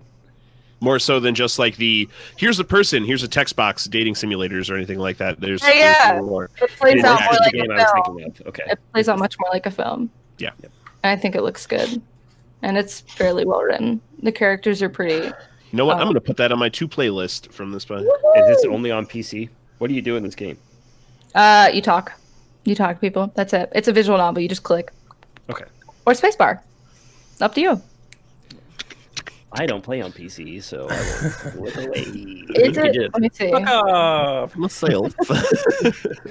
I think it probably is just on PC. Yeah, I'll go fuck Definitely myself so. then. That's okay. No, I it's think on it's like, Switch and PlayStation 4. Oh, there you go. All right, Switch it is. You can unfuck yourself. Yeah, Take take that it right out. back out. I'm Take still it gonna out. fuck myself, Jesus. Tom. All right, my number 6 is Final Fantasy VII Remake, which we already talked about. Oh man, my number 5 is real dumb. Tokyo one- Mirage Session Sharp FE Encore, baby. I'm so glad you said that name correctly. Good job. Yep. This game is made by Atlas. It's basically like Fire Emblem meets Persona. People say it's like Shin Megami Tensei, but I've never played that, so I don't know. I mean, It's it anything plays like that. just like a Persona game. Yeah, Yeah, it's the it's best exactly Persona like game that nobody Persona. has played because everyone It's so doesn't pay attention fucking to it. fun though. It's like all about like J-pop and just like music and like the entertainment industry within Japan, and the story is honestly pretty good, like which is surprising. And like you have like 8 characters, I think, and it's all about like intersecting with Fire Emblem. Whose dog is that? I'm trying. I'm trying to talk about Tokyo Mirage Session. They don't like that. They don't like that game. That's the stop talking music that they play at the They don't want you to talk about it. Like the Oscars.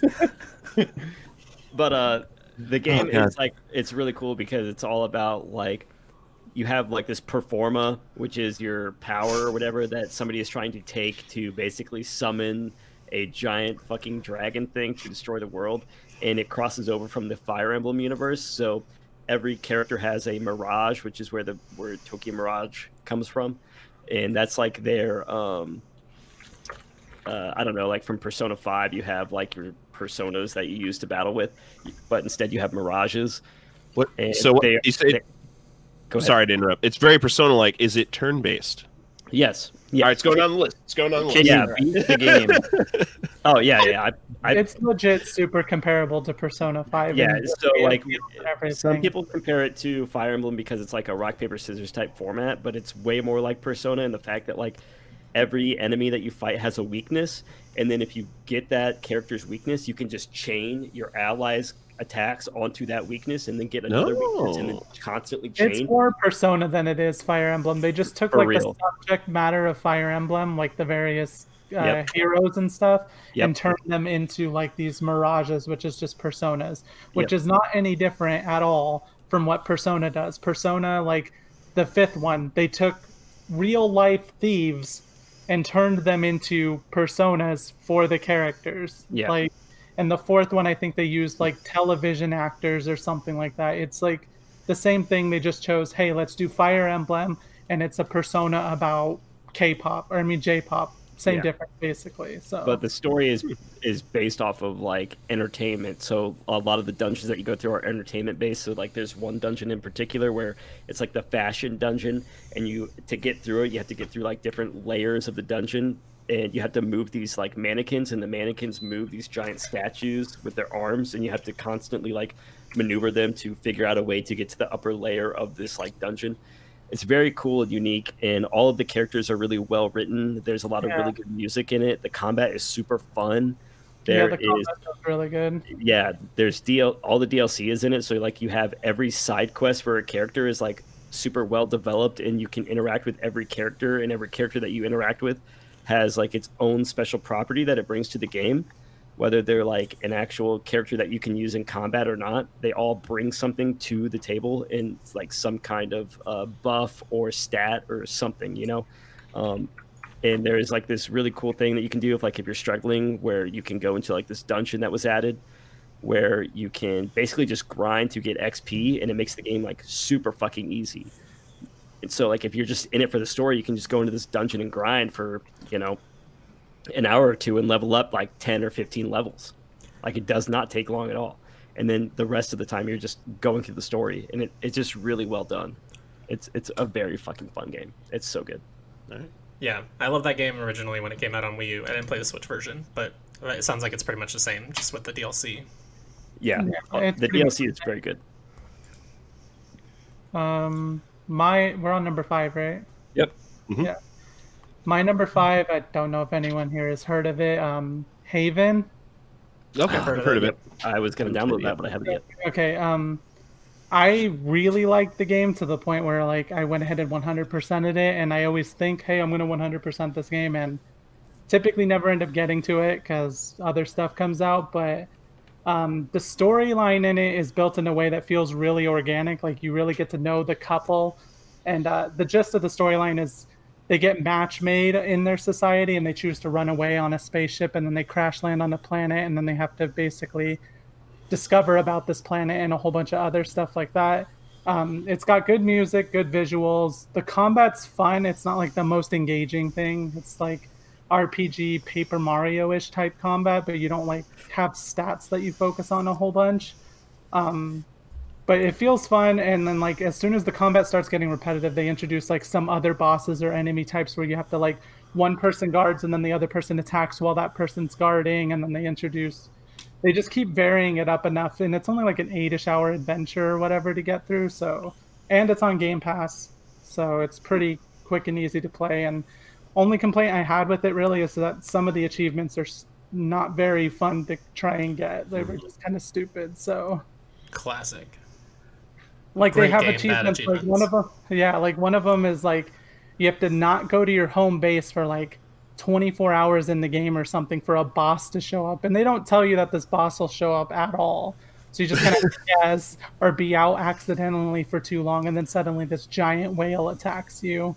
And then another one was like you collect the fruits to do your cooking in the game, but you can get seeds from them, but these seeds are tied to the character's specific dialogue. Like once you find one as I think the boy, he's like, oh yeah, let's have a competition. And then the next 2 you have to find as the girl. And then the next 1 you find as the boy. The next like 2 are the girl. And it's very specific. And it's already a random chance for it to drop from the tree. So like there's some achievements that weren't the best as far as why they put them in there. But the story's good. I felt like there's multiple endings, and like by the time you get to the bad ending, which every game has a bad ending, so that's not really spoiler. But I did not want to subject the characters to that bad ending, like at all. Like they built the characters up in a way where I cared for them. Like didn't feel like they were just characters anymore. Sweet. It went on my 2 playlist. I also wrote it down. My number 5 is Assassin's Creed Valhalla, which we already talked about. Right. Sweet. My number 5 was Deep Rock Galactic, so we already talked about that one as well. Skelly! My number 5 is Animal Crossing New Horizons. Speed round. Speed round. I figured it was gonna happen. Speed round is Huh? dead. Number 5 is Ikenfell, which I heard that game sucks. shut the hell up. This right game is now. also on my list. Yeah, I figured it was also on Tyler's. Tyler's the one that made me play it. I was already interested in it, but Tyler kept pushing it. It has like some Paper Mario elements with the action commands in the battles. It has turn-based battles, but it also has you like on a grid, kind of a Mega Man Battle Network kind of grid, where it's only 3 going up, but it's really far across. And you're kind of like positioning yourself and using different spells to position enemies to make some really sweet combos. And the characters are so well written. They're really interesting and have complex emotional and mental issues that the game delves into, kind of like Celeste. I don't think it does it as well as Celeste, but it makes really interesting characters out of these very simple looking characters. And the soundtrack in this game is fucking killer. It is the only soundtrack ever that I've just listened to on YouTube like every day since I played it. It's so good. Yeah, it's pretty high on my list. Everything that Chris said, you know, I could reiterate over and over and over. I think what it does with the writing is incredible, especially for it to be like an 8-bit kind of a game. The way it handles gay characters, non-binary characters is very cool and unique, and it's so well done in the way that they integrate it into the world, is like it being so nonchalant in the way that it's presented. Like everybody is just cool with everybody being themselves. It's so fucking I don't even know the word to describe it. It's just welcoming in a way, but and comforting. It's where we should be in the real world. Yeah, yeah. It's like a utopia that we don't have almost. But like obviously there's other shit that's going on, and there are so many characters that are like really deep that you wouldn't expect from the beginning of the game, that they expand upon later on, and like they're so much more emotionally grounded than you would ever expect. It's just very good. It's an incredible game.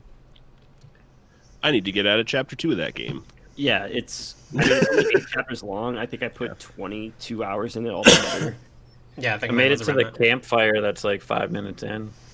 That's cool. You really experienced it. Yeah, I definitely couldn't recommend this game enough. I think it's one of the most like heartwarming, charming games I've played this year, and the ending is incredibly sweet and made me want to cry because of just how happy I was with it. Yeah, it is. It's one of the. There have been a lot of games this year that are so fucking sad that you want to cry. This is an incredibly happy ending that makes you want to cry. Yeah, it's just like in the way that they like tie off the end and like give every character its due is really well done, because there are so many characters. Like it is nonstop. Every chapter of this game nonstop throwing characters at you, and every character gets its ending, and it's really well done. There are 4 songs in this game that have lyrics. You should at least listen to those. They're all very, very good. And yeah, Gilda's theme. Yeah, Gilda's theme. Chris, Air 5 me, bro. We don't know where we are on the layout, so this does not work at all. Right. But yeah, Gilda's theme is amazing. It's done. The music is done by the same team that did the music for Steven's Universe, I think it is. So if you know that cartoon, also good music. All right, Tyler, number 4. My number 4 is Demon's Souls Remake. Boy. I have that as well. It's made by Blue Point Games, originally done by From Software, obviously. This game is the first game that I ever played that was a FromSoft game that I actually liked and enjoyed. Yeah, this guy hates Bloodborne, so his opinions don't matter. I don't really enjoy FromSoft games. I usually think they're trash and not fun, but this game really turned me around. Because of this game, I immediately downloaded the first Dark Souls and played some of that. I'm still playing through it. I think the combat is super unique and interesting, and I think it does a better job than Dark Souls at telling a story, you know? And I think the gameplay is more fluid, and I don't know if it's because it is next gen or not. Yes.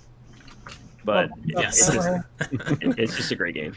I played the original when I had the swine flu when it came out, and I did not even beat the Phalanx boss, and I was like, fuck this game. literally like 4 days, and I couldn't even beat the Phalanx boss. Yeah, like, I think I beat the Phalanx boss like second try. This is also a game that I felt was surprisingly easy compared to Dark Souls games. Like Dark Souls games I've always struggled with, Bloodborne I've always struggled with. But this game I really didn't have too hard of a time. There was only a couple of bosses that really like threw me for a loop. There was one area specifically that threw me for a loop, but everything else I feel like I did pretty okay with, and it was just a really fun time. It was nice because the way it's broken up into like 5 different areas. If you're struggling in an area, you can just like say fuck it and go to another area and just try to make your way through that. And I think that's the thing with Dark Souls that I've always struggled with. It's like I can't make it through this, so I'm just gonna struggle to make it fucking through this. You know what I mean? Yeah, I enjoyed this a lot more than I enjoyed Dark Souls 3, which I just beat in, what was the month for Dark Souls 3? August, I think. Yeah, September. And that one was just fucking like, I was like, I need to beat this. And Demon's Souls was actually fun. Like, I want to go back when I have time and do another run through. But it's a I would lot like of to fun. do co-op, Tom. I know we were talking about it, but then I just ran through it. You say that with a lot of games, You guys have and to then play you beat it, Wasteland and then Yeah. Chris and I actually play games together. Code Vein, you're like, oh, we should play that. Oh shit, I just beat it within 2 days. I was That sick, happened. bro. I was laying in bed sick for like a week. What do you want? But yes, no, this game was a lot of fun. It's very well polished. Like, it looks fantastic on a PS5. Yeah, Suck it, Ryan. it's like the very first like next gen game that like I've looked at and was just like, holy shit! Like I can't wait for what's next with next gen. I can't wait till Bloodborne 2 comes out on PS5 and Ryan doesn't have one. Oh man, you're being mean. They gotta talk about Hate Elden you. Ring first, man. Where's Elden Yeah. Ring? Yeah, Elden Ring's got to come out. But yeah, that's super fun game. I like Demon's Souls a lot. Yeah, Demon's Souls is super fun, and I've been thinking a lot about starting my second playthrough of it. So I'll probably be doing that the first of the year. Do magic, it's completely busted. I was You thinking can about one-shot that because bosses. after you said that you ran through it and did the magic thing, I was like, oh, I want to try that and see how fucking crazy it is. I want to play Magic just so I can use the fucking that Faith sword or whatever you get, the Magic sword that you get from the slugs. But the giant last fucking boss of blue the one. game is a real piece of shit. So not like It wasn't. the last- It was not as bad. Like, I beat it my second try. Like, I saw you struggle, and then you're like, you stop streaming. You're like, oh, I fucking beat it. That's nowhere near as bad as the fucking second to last boss in Dark Souls 3. That is fucking ridiculous. Yeah, I mean, I'll say obviously for me, yeah. Demon's Souls was the weakest, and I think it still is the weakest, even though this is a way better version for me personally. But I also like how stupid hard Dark Souls 3 is. You also Anyways. played a broken class. Well, yeah, but I also beat it originally with a big two-handed sword when I played the original version, and still thought it was a pretty weak game. So eat it, Tom. Yeah, I mean, regardless, it put me on that path of like finally clicking with that Souls-like gameplay. Yeah, so And go play Bloodborne again. You'll like it this time. Since then, I mean, I beat Bloodborne before I beat Demon Souls, but I mean, it made me want to play Dark Souls. You know, I have been fucking loving that, and then I went and played Code Vein, and I beat that in like 3 days. You know, because I was sick, so I just immediately ran through that. So it made all these things that everybody's always been talking about finally click with me. So like, I had to put it up high on my list. Have you watched a Bloodborne story synopsis? No, because I don't care. Fair enough. That's Wow. the problem. It's so good. I just don't care about the story. You know, that's like, How about the memes? Can I send you a meme? send me all the memes you want. I All right. probably Just won't send understand them the cereal one. That's the That's best the one. We know it's the best meme on the internet. If you've I played won't Bloodborne, understand it's it, the but you best can thing. send it to me. I think you'll still get it. It's very boss specific. It's one of those things where it's like, after I beat it with my buddy that we ran co-op through, he's like, oh yeah, there's like multiple endings to this game, and like the very, very last ending, you like this thing happens to you. I was like, okay, that's not the ending I fucking got, obviously. So he's like, that's the true ending. I was like, that true ending sucks dick. I don't want that ending. Yeah, all the endings are kind of bad. Yeah. Call me Wheels, baby. All right, number 4, genetics. My number 4 is Animal Crossings, which we already kind of talked about. So Cool. My number 4 is Deep Rock Galactic, which we already talked about. Sweet. My number 4 is not going to be Speed Run because it is Neon Abyss, which I I almost put that fucking on love mine. that game. I was obsessed with that game for a solid chunk of time. When I started streaming, this is a game I played a lot of the time, and it's just a lot of fun. Like, you can just go in, play, and be done. It's not like you want to do it just to unlock more stuff, and there's so, like, I've beaten all the bosses, and I've been playing on hard, but there's still so much that I have to unlock. It's just a lot of fun, especially how ridiculous, like, the amount of weird little critters you get following you, the pets, and like the when you have like do. 9 pets following you. Yes, it's so ridiculous. It's just a lot of fun, and the music is super fun. I really like it. It's a good game, and the aesthetics are amazing. It's right in my alley of that crazy pixel. Yeah, the game has like a pet that looks like Donald Trump that steals your money. So yep, 10 out of 10. When he dies, you get it all, and it's fantastic. So funny. Also on Game Pass. Yep, super fun game. All right, Skelly, number 4. 4. Okay, it's Monster Train. Oh, trash! I heard that game's trash. No, you're wrong. whoever told you that's wrong. That's a good one. It's a roguelike deck builder. It's very good. I like the aesthetic of Slay the Spire more, though. I think it looks a little bit cartoony for me, but it's good.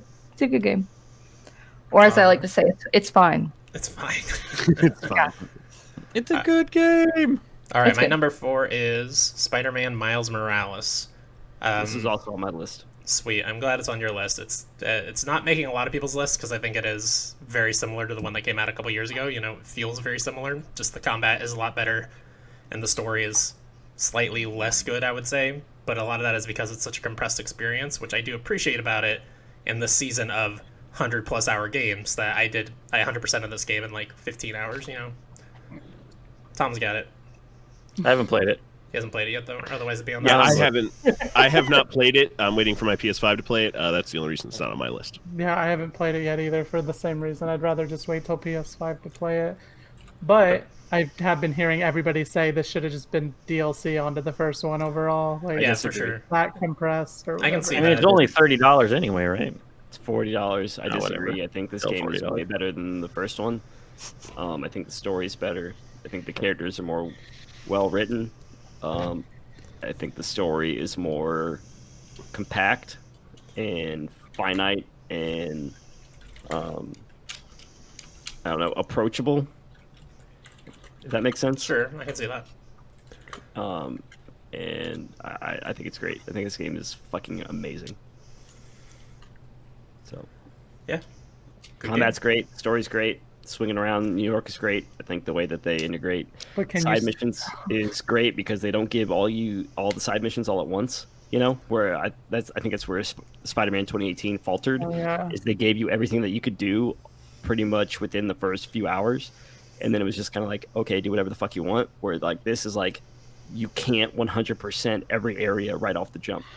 You have to wait until certain things unlock as you progress through the story to be able to 100% the game. And Yeah. I like that. Opposite. I don't like that. I wish I could just do the things from the beginning. Look, because Miles Morales several is times I went better through the city. because you get to swing around the city with all the swagger of a black teenager. Yeah. that is true. Well, 10 out I of mean, 10. See that? That was hilarious when some reviewer, I can't remember who it was, said that and everybody was getting pissed off about it. oh, just saying that I didn't see that. the swinging around with the It's swagger like, or I whatever. feel like I have the swagger of a black teenager as I'm swinging through the city. It's like, have you seen that happen before? Yeah. It was just hilarious. It's the But only I thing think I have to take away from that game. but I think Miles is incredibly well written, you know, and I'm always one who prefers to play as a black character in games, you know, and I always want to hear black stories told, and I think this is a story that's specifically set in, you know, Harlem that is incredible and one that I don't know, it meant a lot to me. When I finished it, that I was surprised by it and the way it ended, Yeah. because it's especially how, you know, like with Spider-Man 2018, it becomes like, oh, this is like a mentor kind of a thing, and this is really all about like friendship and what friendship means and what family means, and I feel like especially in 2020 that has, I don't know, hit closer to home for me. Sure. I mean, That's fair assessment. I was watching Angry Joe play it a fair bit, and he was freaking out about like the dishes that his mom is cooking and stuff because he feels the representation in the game is just that on point to even like the Latin side of everything. So I Yeah, get Yeah, where it's great. he's coming Like from. they'll just throw like him speaking Spanish because Yeah. you know he is biracial. You know, so his mom is of Hispanic heritage. You know, he'll just speak Spanish out of nowhere. But then also he has taken American Sign Language in his courses at the place that he studies. So like there is some side quests with a character who is deaf, and he just throws out sign language. And I think the representation there is great and incredible, and it's something that we don't see enough of in video games. Plus, Miles Morales is the best Spider-Man. Agreed. You know, and I think that's a true. big part of it. And I fucking love Into the Spider-Verse. Spider Ham's the best Spider-Man. No. I mean, yeah. I still love Peter Parker, but I mean, they changed his face, so now he's terrible anyway. Miles Yeah. is so charming. Yeah, he's He's a so little cute. charming and relatable. I You love just- that. You want to give him a hug. I don't want to I give wanna Peter hug him. Parker a hug. I want to give Miles Morales a hug. I want to give them both a hug. I mean, I'm not a jerk like you. And that's all You don't want to give. You don't want to give Tom Holland a hug. Oh, I would give Tom Holland a kiss on the mouth. He's a good Fair play. Okay, number 3, Tyler. My number 3 What? is Eichenfeld, which we've already talked about. Sweet. My number 3 is Immortal Phoenix Rising, which we already talked about. Let's keep the speed round going. My number 3 is Hades, which we already talked about. My number 3 is Demon Souls, which we already talked about. I had to look up Tom Holland. And that's your number 3, 2020. My number 3, Tom Holland. No, my number 3 is another visual novel named If Found, and it's really good. It has a super, super interesting aesthetic, and the game mechanics are really interesting. I've never seen a game do like it is done. The writing is like phenomenal. There's one point that almost made me cry, and I'm not a big bitch, so it's a testament to the writing. I cry at every It's video good. game. I'm a big bitch. I cry at everything. Big Dude, good it's shit. really good. It's so good. It's about like growing up and sort of like growing into the person that you are, and it's just really well written. And I think it's a really touching story. Plus, it's like comes in at about like 2.5 or 3 hours, so it's just a really solid, like quick, good game. You were able to play it in the last couple of days of 2020. I played it 2 days ago, and it was great. What do you think about Tom Holland since you looked him up? Yeah. He looks like he's 12. I don't know. Yeah. He does. That's But true. is the game fine? Fair. What? Is the game fine? What game? If found. Your Your game game. that you're talking I thought you were talking about Tom Holland. Though it's like, is he a fucking game now? What is this? What was this? He looks like could he's be. 12. I'm looking at him. He looks 12. I don't know. Game is into fine. that. Yeah. all the way up Yeah. to number 3, and they're still just fine. Yeah. The most I critical said person I the know. important stuff before. That's a fair point. All right, my number 3 is Animal Crossing: New Horizons. Woo. All right. Number 2 is Miles Morales. Number 2 for me is Final Fantasy VII Remake. My number 2, which I don't think anyone else here really gives a shit about, so everyone can just go to the bathroom for 5 minutes while I go on a short diatribe about the wonderful splort of Blaseball. Oh my god. That yeah. does not count. What the fuck? What the fuck? It doesn't count. It came out in 2020. I played the living shit out of that game. How do you play? does that How not do you count? play that as a I game? bet constantly, and I pay attention. All right, there is involvement as an enjoyer of Blaseball with Blaseball. It is called an augmented reality game, so it's a game by definition, Panda. I want to talk just quickly. So let me start by saying Blaseball is a horror ARG couched inside of an online simulated baseball game, baseball league. Did you write that, I or did you am read a- that off the Wikipedia? I stole it from eyes. I stole it from J. Walter Weatherman. I start from his second monitor. He's like, I read all. I came up here. No.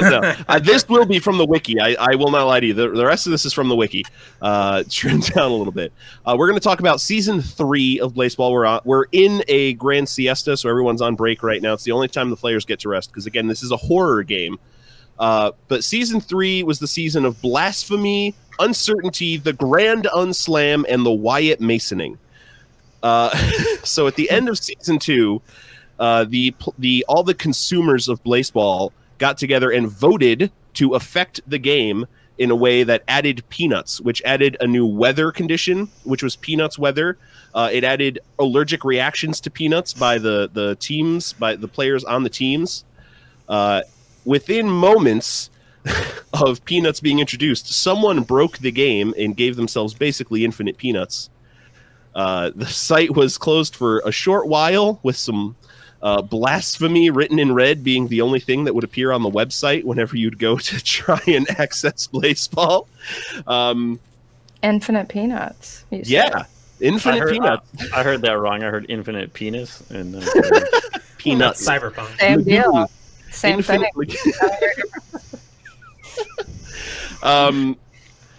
So during that same season, my favorite team, the Charleston Shoe Thieves, were playing the Los Angeles, then known as the Los Angeles Tacos. On day 73, play was interrupted by a bad gateway event, and time froze. And when everyone came back on the 73rd game of the season, the Charleston Shoe Thieves and the Los Angeles Tacos had a combined total games played of 75. So something happened outside of our normal space-time. Not long after that, space-time broke above Los Angeles and turned it into the infinite cities of Los Angeles, turning the Los Angeles Tacos into the, what is it, the Infinite Tacos? Is that their name? I'm not their fan, so I'm not 100% sure. Blaseball is a series of totally unintelligible words to the uninitiated, and it's a damn good time. Also, you said Canadian Moist Talkers wrong. Yep. I didn't say Canadian Moist Talkers, did I? Didn't talk about them or the Kansas City Breath Mints. That's the best game. Their best team. No, I mean, that's your favorite team. My favorite team's the Charleston Shoe Thieves. This is a great fanfic you've written. Clue what you're talking about. That's the point. It's literally just batshit crazy. I haven't been able to follow since like after the second week. Like it's too much for me to try and like follow at work. They recognize that. They recognize that because all the first 11 seasons, a game would happen every hour on the hour. Yeah, a season happened every 5 days. A game would happen every hour on the hour until 99 games were played throughout 5 days in a week. Then the playoffs would happen on the weekend. The only time the players would rest would be a siesta, which is the end times on Saturday, sometimes Sunday, leading into the new season. And the devs realized that this was a bad idea. It was hard for players to keep track of because so much was happening so much all the time that they've been on siesta now to slow the game down a little bit, make it a little more consumable for the enjoyers of Blaseball. For the last month or so, it's been on a grand siesta. They plan to come back soon, and I am very, very excited to see where Blaseball goes in the future. Yeah, I was into it when I wasn't working, but as soon as I started working, it was like I can't keep track of this. This is too much. And literally, I'd go on your Discord, and you and Jay, there's just fucking like pages. I'm like, I don't even know what the fuck's happening anymore. So I stopped. It's a secret language you get to like share with your friends. Yeah. So if your brain's feeling a little empty, pick up Blaseball. Mm-hmm. If you are at all curious, now is the time to look. Since they are on break, now is the time to kind of read what has happened up until this point. And like I said, when they come back, they want to come back in a more consumable fashion, more easily consumable fashion for your average everyday folk. But the community around Blaseball is wonderful. Ridiculous. I'm on their Discord, and that Discord has. Let me look. At last I checked, it was like 30,000 people. Have you told them about Spelunkers Discord? It sounds like an awful general channel that I don't want to go on. No, what's happening. You don't look at general though. So here's the thing: when you join the Discord, no, do not. No, because it is busy. I'm not gonna lie, but like you join that Discord and they're like, okay, what's your favorite team? And they give you a role that's your favorite team, and then you get access to your team's corner of that Discord, and everyone's ridiculously friendly. I like they are actually crazy friendly. Everyone's so nice, and just sitting there for 10 minutes one day watching the people watch a game, I was able to pick up so much like little terminology about the way the fans talk about the players in the game. There's a really strong sense of community inside of baseball, and in a year like 2020, I think a lot of people could use that. I think for me personally, like I like baseball, but I only like real baseball at the stadium. I could never watch baseball on TV. I agree with that. This kind of fixes my problem with baseball because games happen quick, right? Like a game would happen in 20 minutes. I'd get to see all 9 innings in 20 minutes because it's simulated on the internet, just running as quick as it possibly can. So it's like the excitement of baseball without having to sit down for 3.5 hours and watch a baseball game. Hey, what is the field of eggs? You know, we don't have a lot of time to get into everything. Well, for $9.99 a month on their Patreon, you can name an egg. Since we're selling the game. Yeah, I'm not even on their Patreon. I haven't looked at their Patreon. I don't know what the field of eggs is. You can help name an egg. What else is there to say? I have no idea. Look, there's a lot of strange words we could just start throwing out here. The snackrifice, the return of Jalen hot dog fingers, blood drain weather. We could start throwing out weird, obscure terms. I'm just trying to get those infinite peanuts. But that's blasphemy, all right? You can't. You have to earn your peanut. You have to earn your peanuts respectfully. No, I already have access to the Blood House. It's listed on their Patreon. I'm on Skelly's side. I at this point. So funny. All right. It sounds great. It sounds really fun. My number 2 is Final Fantasy VII Remake, so we talked about it. Skelly, number 2. My number 2 is a game called The Pedestrian. It's a side-scrolling puzzle platformer. It's super polished, very aesthetically pleasing. It's a really interesting concept. The puzzles are challenging without being like super frustrating. Really good. It's reminiscent of Portal, I'd probably say. Shit. Is it only on PC? It is also on PlayStation 4 and PlayStation 5. Write that down. Mac OS, Linux, and Windows are the other 3. Wow, Linux. Pedestrian. It is on I've Pedestrian. seen this. I want to play it. It's that game where you're like the little guy running through like street signs and stuff. Yeah, like you're that, like right? the little male or female icon. Oh fuck! Yeah. I've seen that. It's really good. Yeah, I saw a it's trailer super for it at polished some Game too. Award show or some game show or something. I don't remember when, but it looked cool. I wanted That's to. cool. I'm glad. It is really good. Yeah, you should definitely play it. And the ending is, it throws you for quite a loop. It's very interesting. Probably the ending is the reason that I put it where it is. Sweet. Sweet. Cool. My That's number it. 2 is Ghost of Tsushima. Woohoo. Blasphemy. Blasphemy. No surprise. No, number that's the one- Infinite Peanuts, dude. That's what blasphemy is. Yeah, we talked My about number this. 1 is Ghost of Tsushima. My number 1 is Family Feud 2021, but actually not really. It should have been no. Let's talk No, about we this. legit Let's talk just about got that this. game. It has PS2 level graphics, but it plays kind of fun. We got it for party game's sake. It actually is my number 1. I I'm backtracked. just saying, it was just the joke that I had ready, but No, it's so good. my number 1 is actually just Hades. Just obviously we talked about it, but super obsessed with it. I still boot it up to do runs like every other day or so or whatever.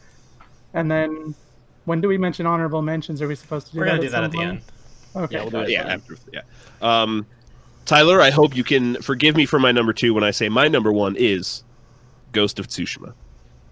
The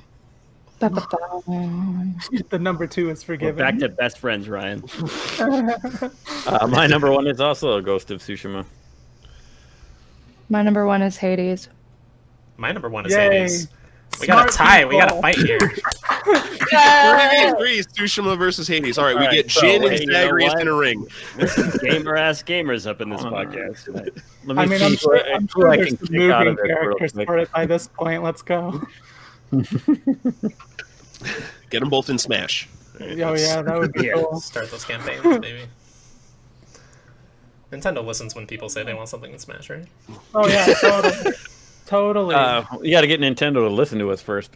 Right. True that. All right, so we're gonna run through some community lists, and then anything that hasn't been mentioned yet that's on your honorable mentions after these, we'll go over those as well. So Tyler, I think you got Queso here first. Yeah, so Queso's list for 2020 is Hades, Hades, Hades, Hades, Hades, Hades, Hades. No, the Hades, real list. Hades. 10 Hades. 10 Hades. I think it wins. Is that really what they did? Yeah, they sent that. Yeah, I sent him 2 lists, and his first list is all Hades. I can agree with this. It's fair. I'll But make the his, exception. So with our community list, it's a little bit different. These are games that are not all from 2020, which is totally fine and acceptable. So for Greg, Flaming, Queso, we have number 10, Doom Eternal, which I have not played yet, so I cannot speak on it in any way. It was Cool close game. to making my list. Yeah, cool game. Marauders suck though. Those guys with the shields, fuck them. I haven't played it, so I don't know. Yeah, I have yet to play Doom Eternal. You It can just looks run through it all. fine. Oh yeah, we're gonna run through the entire list. Yeah. Oh, my bad. I was like, what is she doing? Okay. Our Yeah, hosts, everybody. Yeah, I do. Dramatic It pause. looks good. Dramatic Okay. pause. Queso's number 9, Yoku's Island Express, which if this were last year, this would be definitely higher up on my list. This game is super fun, Metroidvania-like pinball type of game. Really just cute and interesting, different type of game that you've never really seen before. But the gameplay, like even though you like I'm saying it's like a pinball game, it's not a game that is like really off-putting. I think it's really accessible. It's really unique and different. His number 8 is What Remains of Edith Finch, which I mean I think most people can agree is amazing. Amazing. On my honorable mentions. Yeah. Number 7, Ape Out. I played that about 2 years ago. Maybe it was last year. I think it was last year. Yeah, No, it's great two. game, I don't great soundtrack. Really cool way of introducing like jazz into gameplay and how music actually affects the way that you move throughout a world. I think it's really unique and interesting. So, great choice. Yeah. good game. Hold on, I lost track. 10, 9, 8, 7, 6. Call of Duty Modern Warfare. I don't know shit about this game. Right? The remake doesn't hit the same way the original does. That's all I'm going to say. Sorry. The last one I Queso. played was Modern Warfare 2. That's the last Call of Duty game I You played. can't bad talk him because he made our outro music. So Yeah, I man, meant, gonna take the music back. Excellent game. Sorry, Queso. We love you, buddy. No. His number 5 is Jedi Fallen Order, which I also played this year, and I can game. attest to that. If I could include games from 2019, this would actually be higher up on my list. This game is fantastic. I think the story is really well done. A lot of people don't give enough credit for the story that it tells. I think it's really cool and really unique for the Star Wars universe and does some really interesting things. The actual gameplay itself, like having like a Souls-like Star Wars game, is fucking incredible. So how good. do you feel about the Wookiee design? Yeah, they were trash, Tom. I will agree with you. They were fucking terrible. It's awful. There's Calls awful. by name. The game itself. Tom. I mean, God. well, you should hear my son, because my son always calls him Tommy. But What's your face look like? like the. You just made me lose complete train of thought. Jedi It's a really Fallen good Order, game. amazing game. It's a really good game, but I would It's say a good game. I just didn't like the it's character. buggy as fuck. Like, this is a game that I had so many issues with, where like the fidelity, like shit would just pop in, and just all kinds of like frame rate issues and shit like that all the time. It was- I don't remember having any issues in Yeah, my I didn't have launch any. PS4 playthrough. yeah, I had all kinds of issues. I was playing on the Xbox One. I I played had on one X. I played on PS4 Most Pro, powerful and console. I did have a bug where like half of the world turned to black. Like I was just walking into blackness. It was really weird, but it was just the one bug. That's I didn't have a storytelling. lot of problems. Yeah, it was a story. Oh yeah. It was when I was on the dark side or some shit. I don't know. His number 4 is Subnautica, and I'm trying to fight a sneeze off, so give me a second. Okay. He's crying because he's so proud of it. He's like, so Oh, Subnautica. So, I have drank too many beers, so I'm very emotional. trying to make it through this. Subnautica. I haven't played this. Has anybody played Subnautica? Yeah, I played a little. It's pretty good. Yeah. Seems cool. It's fine. Underwater. Well, there you go. It's fine, and it's not garbage. So Yeah. What else can you ask for? I mean, that's Basically honestly number one 10 goatee out with of you. 10 score. Yeah. Number 3, 10 out of 10. Red Dead Redemption. I don't know if that's 1 or 2. I would assume 2, but I Gotta be was two. assuming 1. Either way, great choice. Both those games are really good. Number 2 is Resident Evil 2 Remake. I haven't touched this. I don't know anything about this. Goatee last year, baby. I I know didn't even Ryan plays horror. play games, that but, you game know. though. I didn't play it. I watched like 6 or 7 different YouTube and Twitch streamers play through it, and I still threw it on my game of the year list for last year because it's that good, and I could tell it's that good. But you I didn't don't know. play it. I didn't play it because I don't really play like straight up horror games that often. Like I'm a pussy about them. Yeah, you and Ryan really are going to be just best friends here. God. Yeah, this sounds Right, great. But I can watch other people play it, and then by that point I know what's coming, so it doesn't scare me anymore. So All right, and Queso's number 1 game of the year is Hades. Correct. Good man. Oh, Good we're breaking man. the tie. We're breaking the tie, guys. Hades. Thanks, Greg, for sending that in. We love you, buddy. All right, Ryan, you got 2. You got to go through. Right? Yeah, we'll loop back around to my other one later, yeah? Or just do Okay. both now?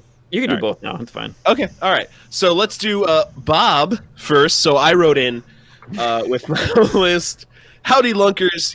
Top 10 favorite games. He wrote a brief description with the top 3 that I'll read.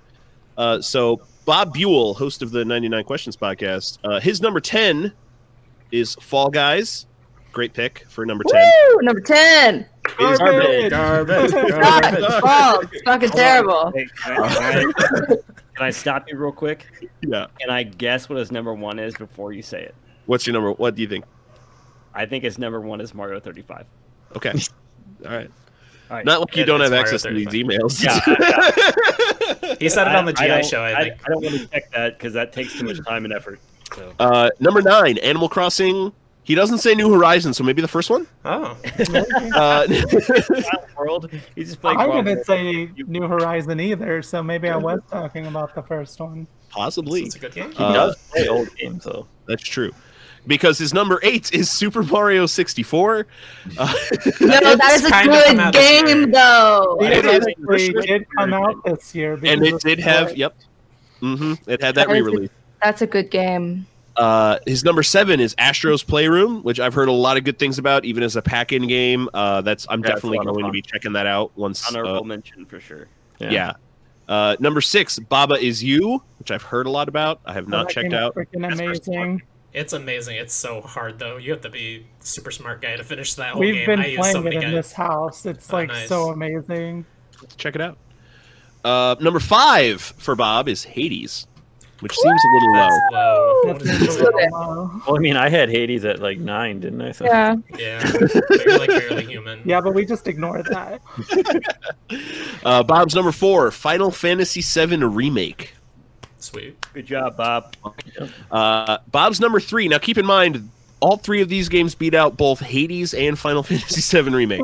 Bob's number 3, Among Us. Simply put, this was the most fun multiplayer with friends that I had all year. An ideal 10-player match where everyone is joking, lying, trying to throw people under the bus, and trying to get the heat off yourself from someone else's suspicions were some of my favorite moments all year. Plus that feeling of playing a perfect game as the imposter. Mwah, pure joy. Yeah, but Bob I could could feel pop the that. That's pants off fine. of anybody. That's not fair playing against Bob. Yeah, I love the fact that I was in with Bob's very first games with that because he didn't so know what he was good. doing, but he got very good very quickly. Very quick. He's very charismatic. Bob's number 2, Tony Hawk Pro Skater 1+2. Remaster or no, this scratched every itch for what I wanted in a new Tony Hawk game. The same tight controls you remember from the original, but a little bit better. The same levels you remember, but looking way better. The soundtrack, which is simply put amazing back in the day, but combined with songs added to it. It's the greatest Tony Hawk game they've ever released, and I absolutely love it. Yeah, I agree I with agree. the songs because MXPX made a new song for that, and I'm a big MXPX fan. So I got a code from that game from Lovely Rock Party, and I haven't checked it out yet. That's my own fault. And Bob's #1 game of 2020, Mario 35. I fucking called it, dude. I swear to God, I did not look at the emails either. I fucking called. Well, this is the game that stole my heart this year. The perfect mix of a nostalgic classic platformer combined with an addictively simple battle royale formula made for an addictive potato chip game. It's so easy to lose a match, see the simple mistake you made, look up at the clock and say, okay, one more match. Because I know what I did wrong, and I can improve on it. And then end up playing for hours. If you don't have the nostalgia for the original Super Mario Brothers, you probably wouldn't enjoy this one too much. But for me, it was the game I never knew I wanted until I got my hands on it. Now, 30-plus hours later and 45 wins in, it topped my 2020 Games of the Year list. Oh, what a beautiful love story. I mean, to be fair, last year, Tetris 99 ended up pretty high on my lists for personal Game of the Year for 2019, so I get his feelings on that, where it's just easy to get lost in such a simple battle royale and stuff. I personally did not like Mario 35, though, very much. I do not like the old school platforming for Mario, so... Like he says, if you don't have nostalgia for that first game specifically, it is rough. But yeah. Since that was my first game, I'm sure I would absolutely adore the ever-loving shit out of Mario 35, but I have no time in my life for more games, so I have not downloaded and tried it out. Yeah. Well, you've only got until March if you want to play it all in your life. Then it's gone forever. I do play. I don't think I'm going to do that. I am going to pick up the 3D remake though before it's gone. Digital scarcity is the dumbest thing on the internet. Fight me. It is. Yeah. That's the biggest controversy of 2020 for video games, honestly. You had another list, right? Yeah, we're going to circle back around though, so I don't have to read two at once. Oh, okay. All right. So I have Dory's objectively correct top 10. Objectively. Yes. So number 10, Dory has Kingdom Hearts 3 Remind. I have absolutely no idea. I don't really care much about Kingdom Hearts. It's DLC. I haven't played the DLC, but I heard abysmal things about it. So like, eat it, Dory. I mean, no, like this is what I said. Like Dory's list makes sense knowing Dory. Like, oh, gotcha. It totally Dory's the makes reason sense. Ryan is playing Kingdom Hearts, or a part of the reason at least. Certainly helping the case. I mean, I like Kingdom Hearts. Like, I have shirts, pajama pants, 3 different hats. Like, I think you may have quit that first game within like an hour if you had not had a Dory. Keyblades, a poster. Like, come on, I like Kingdom Hearts. So, Chris, I've been very Kingdom Hearts curious for years, but because I didn't jump on the train at the beginning and I heard it was this very obtuse kind of bloated story, I was hesitant to try it. Between the $30 sale on all of them that I was able to get this year, and also on Game Pass. On Game Pass for not PC Game Pass. Well, that's not my problem. It's $30 for every single game is a lot cheaper than an Xbox. And the assistance from people who are very well versed in the series saying they, Well, that's a little different than most of us playing and be like, I can't fucking play this anymore. For sure.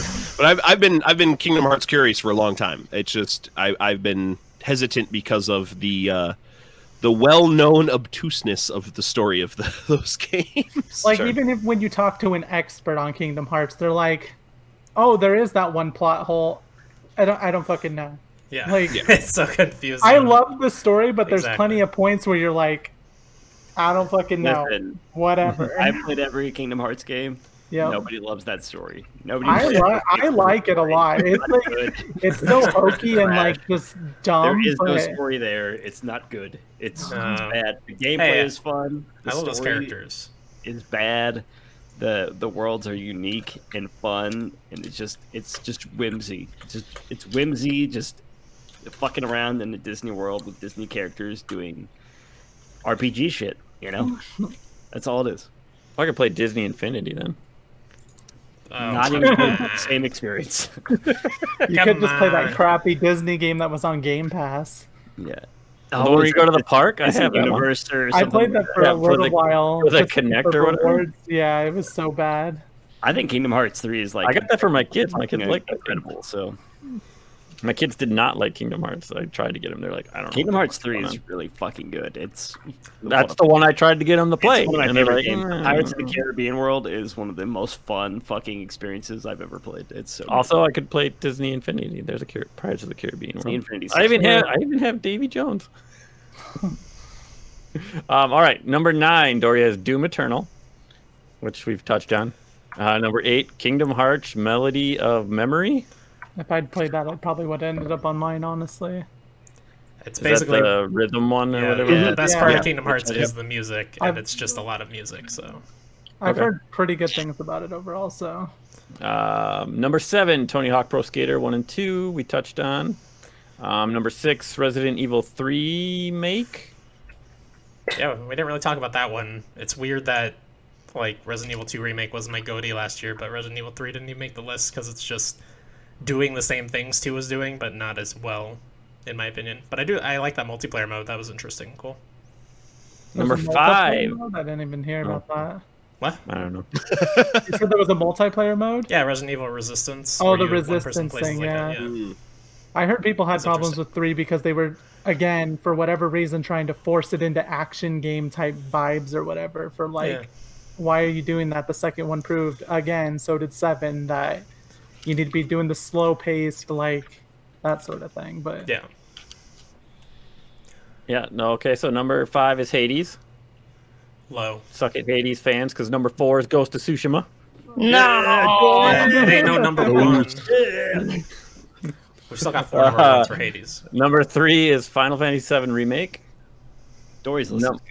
She's got a good Number 2 is Spider-Man Miles Morales. Wait to And see number- what Good goes list. last. Number 1 is something that has not been mentioned yet today, and I thought was going to be mentioned twice from what was talked about in Discord, but yes, The Last of Us 2. Chris and I don't like The Last of Us. We don't too have to much. talk that much about it. I'm not even going to talk on it very much. We because could people do get it pissed at me. Me and But- my brother alone could do like a 2-3 hour podcast on the problems we have with that game. But at so the end of the day, it was a very tune into emotional, that. I great respect experience. people But that like it, and I think it's a very good game for people to like. It's just for me personally, there's a lot of stuff I'm just like, oh, okay. that's a good I way to didn't put play it. it. I was fine Chris with. and I are on the exact same page when it comes to that game. On the things that are good, the things that are trash. I was fine with it ending with 1, so I had no desire to play 2. Exactly my take two part of it. But that was Dory's list. I respect you. Grace Lori. sent me his list. Grady's this boy. Well, go ahead. That bitch. His number 10, The Last of Us 2. Number 9, Phasmophobia. Number 8, Chicken Police. Which have you guys seen Oh anything yeah, I've on seen that? that. I don't watched know. it. I really want. Sounds cool as fuck The though. fuck looks is really Chicken good. Police? I thought about playing it. It's a But- detective turn-based narrative game where you're a chicken detective. Yeah, all So the it's characters not- like animals. It's not like Purple Chicken Spaceman. I don't think so. I don't I've know. It's never very heard like noir themed. It looks really interesting. Oh, that sounds amazing. I love of it. It noir. looks. I really want to try it after I saw Gray stream about an hour of that. Before I was like, I got to try this at some point. Okay. Is it I'll only write it on down. PC? Do what? Is it only on PC? Ooh. Let me look. Yes. Wow, you guys are fucking quick on the draw. I'm just Wait, it says PlayStation.com. Oh, Yeah, and Switch, Xbox One, it's everywhere.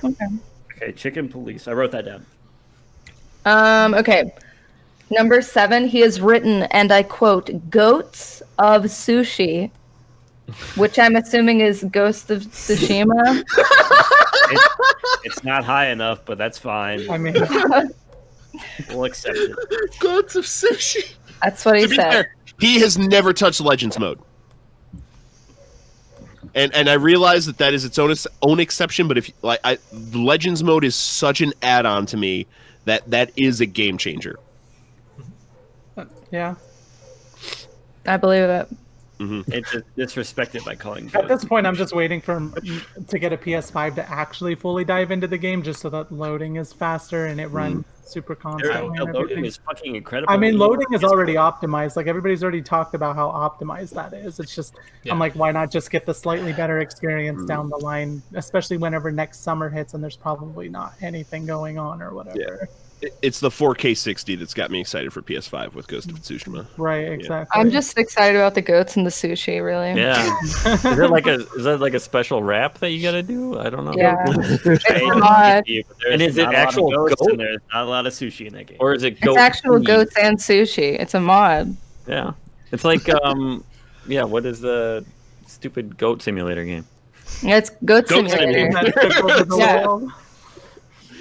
It's That's an it. add-on to that. Goat It sushi. is.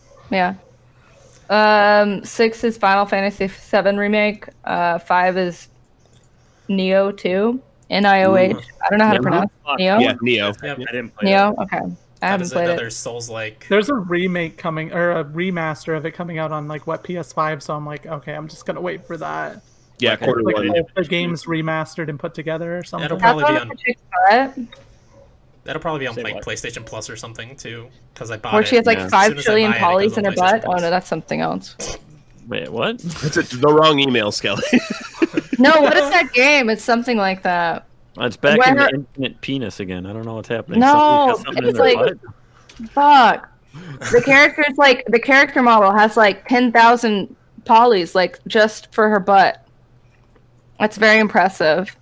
Yeah, it's it's an not impressive idea. butt. Fuck! Oh my god. Wait. 10,000 polys butt. Your search history is fucked. All right. 2B. No, it's right here. It literally says it's 2B. Her name is 2B. Oh, yeah, yeah. it's Oh, Nier Nier. Automata. Yeah, Nier Automata. Okay, it started with an Yeah, it's N. a All right? There's a crossover. Whatever it is. You play that right after the Tom Holland game. Yeah, that one. Look, I figured it out. Okay, number 4 is Hylix 2 for Gray. Never heard of it. I don't No, think it looks I've heard of interesting. Number 3 is Doom Eternal. that. Wait, it wasn't. I thought that was Yeah, on. there's- No, never mind. I'm getting the lists mixed up. Yeah. Never mind. Too many lists and games. Number 2 is Hades. Should've And been then number higher, but it's 1. But listen, number 1 is Yakuza, the new Yakuza. fine. Okay, that will Yeah, probably he's be a really high on huge my I fan list. of haven't Like touched Dragon. it yet. He loved that game, like a dragon. Adored it. Yeah.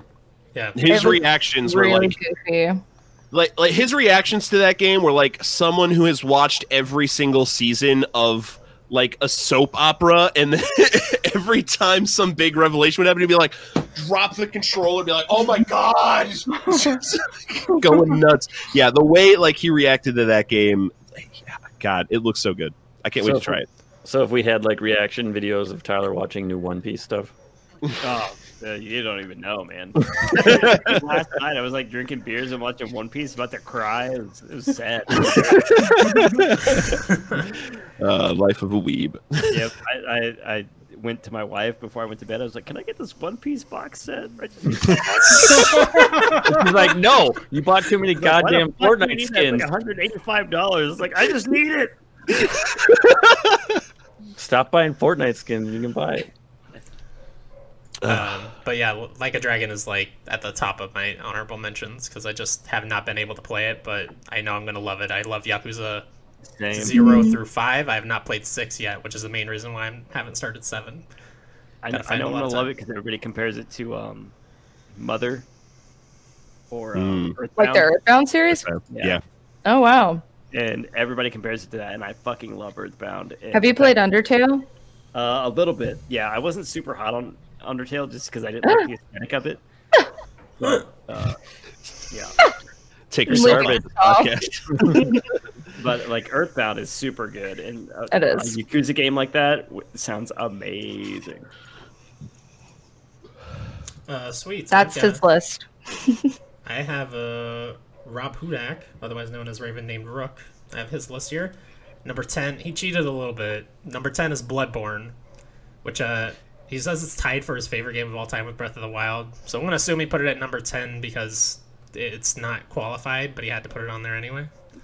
Because he knows he shares the same affection for it as Tyler. That's why He did do a whole fresh run this year with Min-Max as well. That's true. I did 2 fresh runs, though, and I didn't put it on my list. I'm just saying, Theoretically, calling you it out, did Rob. release this year. Okay, the PS What? Plus collection on PS5. Oh, yeah. Got it. I picked up Technically, a it did 2-year-old release this save of year. Bloodborne and finished that run this year.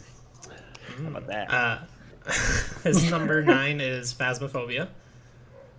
He has a little text here I should read. Phasmophobia, corpse frozen in T-pose while my friends take a picture. Would play again. His number 8 is Spider-Man Miles Morales. He says, the only Spider-Man I've ever cared for character-wise. The game has a lot of heart, even if the plot is a bit cliche and bland. Feels spectacular to navigate Harlem. Cliche? I think Rob and Tyler are going to fight. Yeah, not cliche at all. I think it's great. His number 7 is Among Us. He says, I still think Stubbs runs all sus-like. It's fair. It's fair. His number 6 is Deep Rock Galactic. Rockin' Stone for Carl. Rockin' Stone! Rockin' Stone. That's a thing in the game. I downloaded that after that stream you guys were doing, so I'm gonna play that eventually here soon. It's good stuff. Yeah. Skill. His number 5 is Demon Souls. Granted, I was a little burnt out on Souls games by the end of this year. This is still an incredible achievement, and I look forward to spending many more hours upon revisiting it. I wish I would have went. Yeah, Rob and I were talking about doing some co-op, and we just never did it. I wish I would have done co-op with Rob. It would have been so fun. Number 4, Final Fantasy VII Remake. A little long in the tooth pacing-wise, but the best version of a traditional JRPG combat with modern action sensibility. Also, that soundtrack, my god. Number 3, here's one we haven't talked about. Bloodstained Curse of the Moon 2. He says, more Castlevania 3, yet, yes please. Fantastic game with exceptional music. I watched him stream that a few times, yeah. I wanted to pick it up. I think it's actually on Game Pass. Is that the 2D platformer? Yeah. I think it did just Like drop on Game Castlevania. Pass. You can play as like a Shiba in a mech suit, so pretty good game. Yeah, you can play as like a shit ton of different characters, right? That's It's 4 like 4 characters, different yeah. characters I think that you swap between. Number 2 is specifically Ghost of Tsushima's Legends mode. Just under 90 hours played of this game, and only 10 was in the main story. It's real good, y'all. I mean, that goes back to my point of Legends mode is a game changer. Totally. Yeah. If you have people to play with. Yeah. Fair. And number 1 is exactly what it should be. Hades. This game is incredible, and to me, perfect. Nailed We'll it. probably finish Ghost of Tsushima though, because that story's good. Yeah, I think he's going to start working on it this coming Friday here. Yeah, it's worth it. I think that ending of Ghost of Tsushima is incredible. All right, and then we have one more list from friend of the show, Rebecca, who most of us have played Fortnite with. Yep, Fortnite friend. We just won a couple of rounds of Fortnite earlier with her. Yeah, Yep. it is 10 games, but it's broken up into 2 lists. Ones that she were like games that she played the ever-loving crap of in 2020, and ones that she just kind of recently got into over the holidays, so she hasn't put enough time into to solidify an exact location, but realizes that they are good enough to go in the top 10 somewhere. So her top 7, like verified top 7, and for 2020, number 7's Doom Eternal. Number 6 is The Last of Us 2. Number 5 is The Division 2. Number 4, and this is new for her, is Skyrim, because she just got a PC this year, and she's finally been able to dabble in mods. So, and I don't know how much you've been able to mod Skyrim on PC, but it is quite literally a different game. Yeah. Number 3, Borderlands 3, and that is my fault. I apologize, everybody. Number 2... number 2 for her is Fortnite, and I can attest she did not get into that game until about April this year. I think you played so much game until fucking Fortnite with her too, so... I literally played one match before. Yeah, Literally. I've played April that this year. game. I've only played a handful of matches before, but this whole year with all the Disney crap, I'm like, God damn it! I want to play Fortnite so I can play as like fucking Iron Man or what the hell else ever. That'd probably be better than the Avengers game that came out this year. Yeah, that was feel not like- mentioned on a single list. I feel like being in the min-max community, I got a lot of people to play that game with me.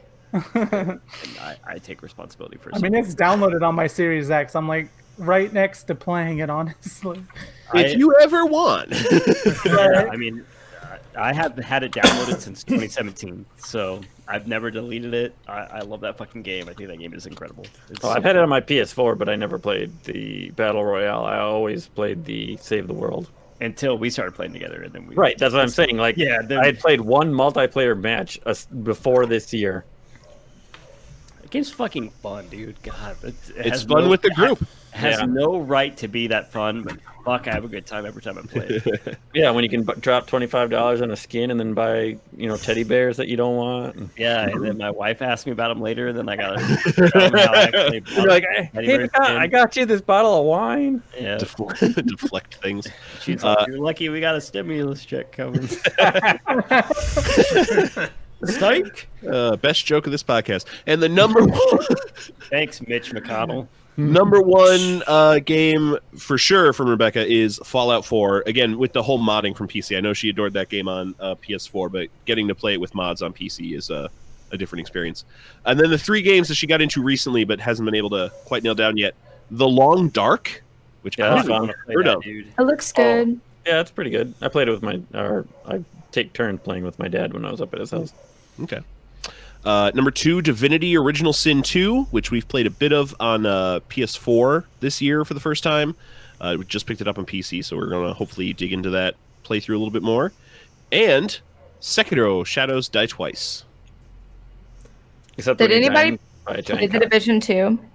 Yeah, I played the crap out of it. A little bit. That's good. You put it on the list. Yeah, I played it with her earlier this year. If you've got a group of people to play with.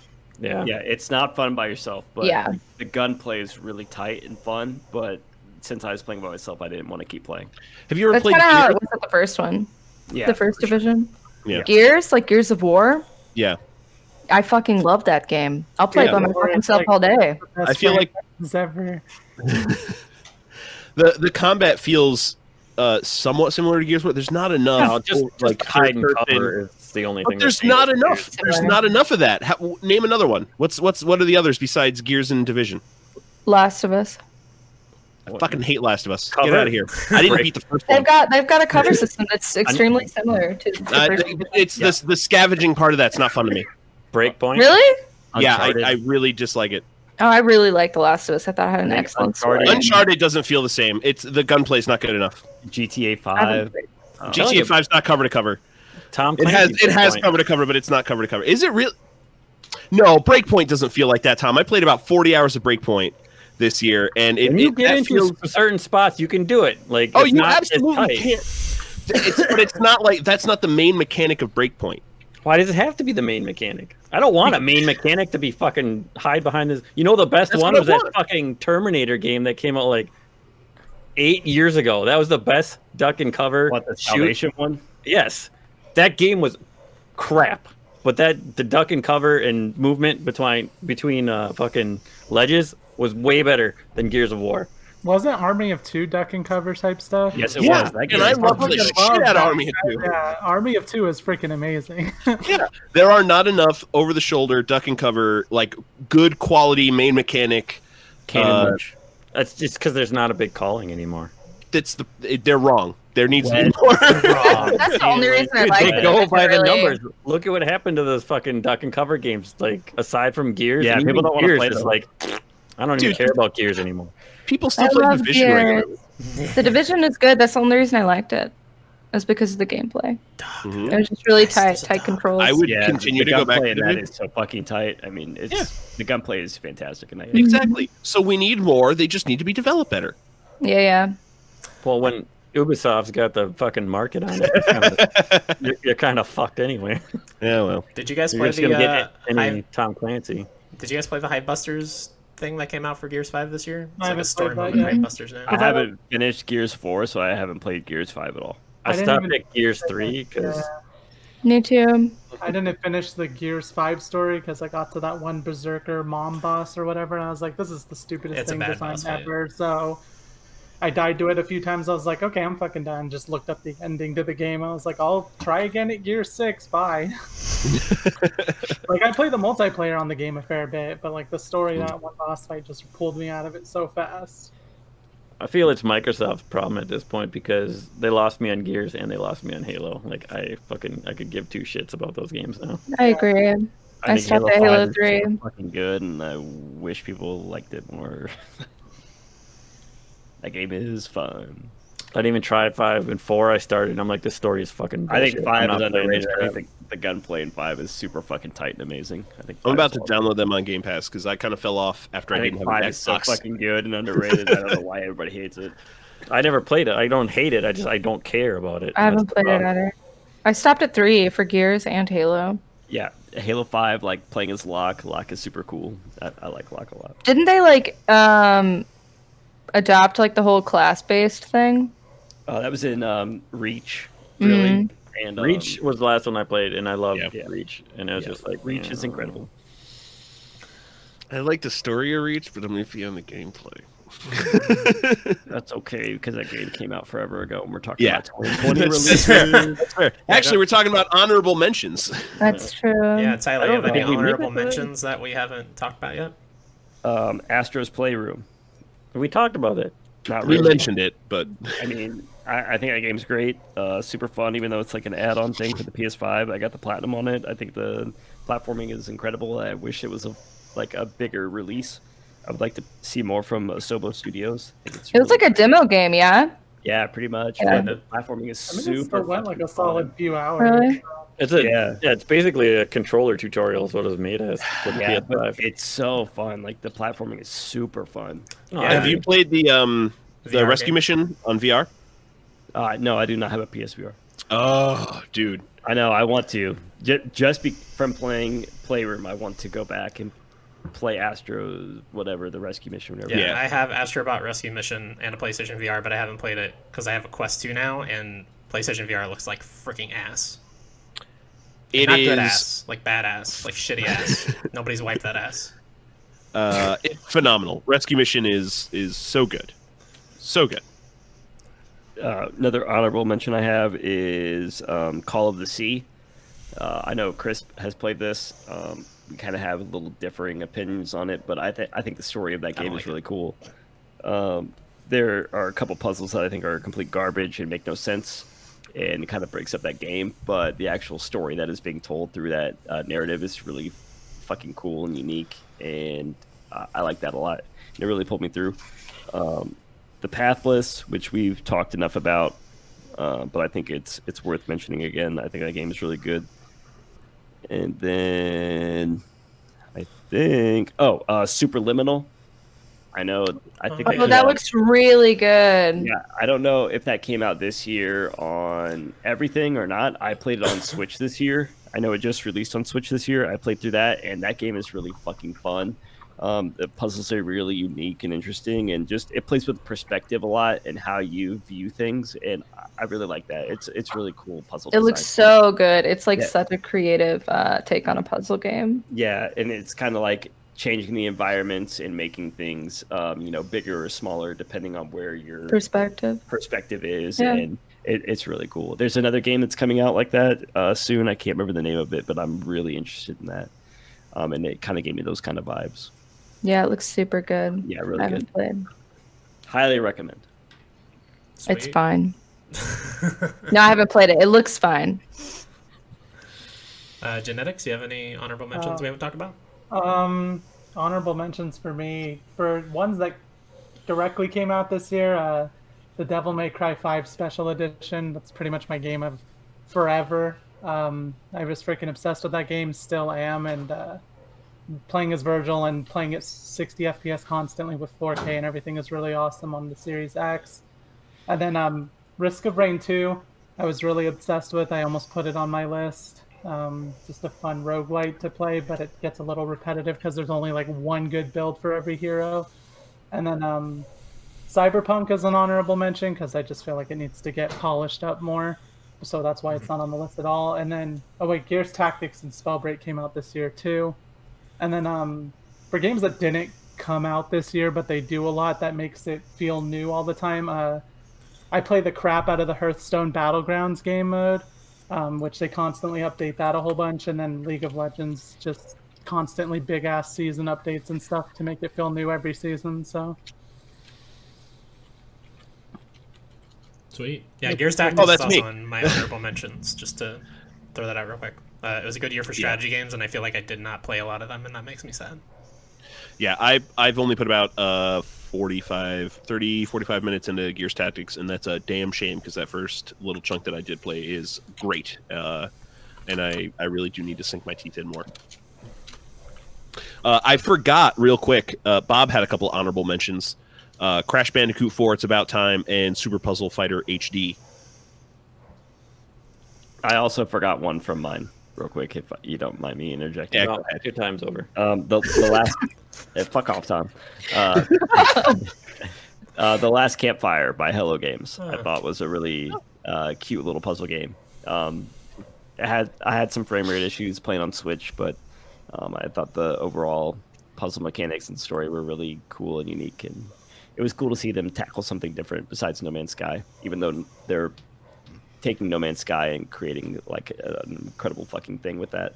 It was just nice to see them make this tiny little thing. Yeah. Personally, a couple of quickies. What Remains of Edith Finch? The first time I played that this year with the Min-Max Game Club, and phenomenal.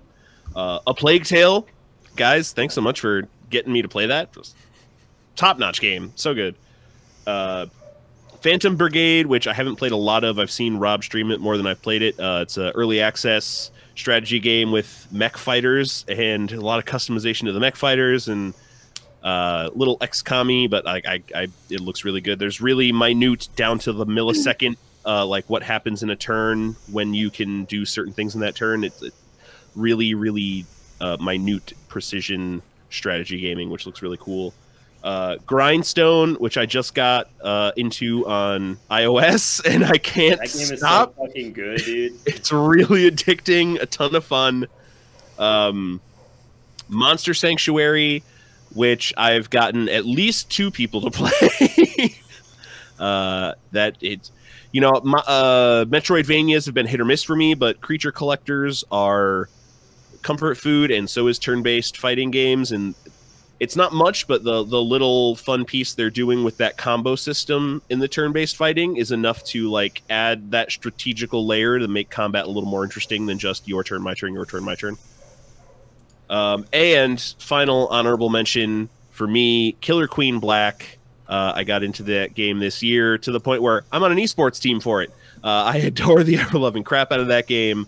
If you have a Switch or PC, I bought it on Switch. It's also on Game Pass now too. So. January 5th, it'll be on Game Pass. Oh, okay. Very soon, very soon. Very excited for it to come to Game Pass. That game it's a ton of fun. It's an absolute blast. If you ever want anyone to throw berries with, hit me up. I definitely have been meaning to since I bought it on sale on Switch at one point. So Yeah, definitely. All right, mine let's see what came out this year. I think it was just Star Renegades. I need to put more into that game. That game's cool, but I wish it wasn't a roguelike because I beat it on my first run, and I don't know. It feels like it should have just been a nice RPG and not a roguelike. Roguelike doesn't feel like the right structure for a game like that where a run takes like 8 hours to beat. Fair. Otherwise, this year is the first time I played Horizon Zero Dawn. That one was pretty good. It's so good. And Bloodborne. This is the first year I played that. Never even started Sekiro because fucking too much shit to play in my backlog.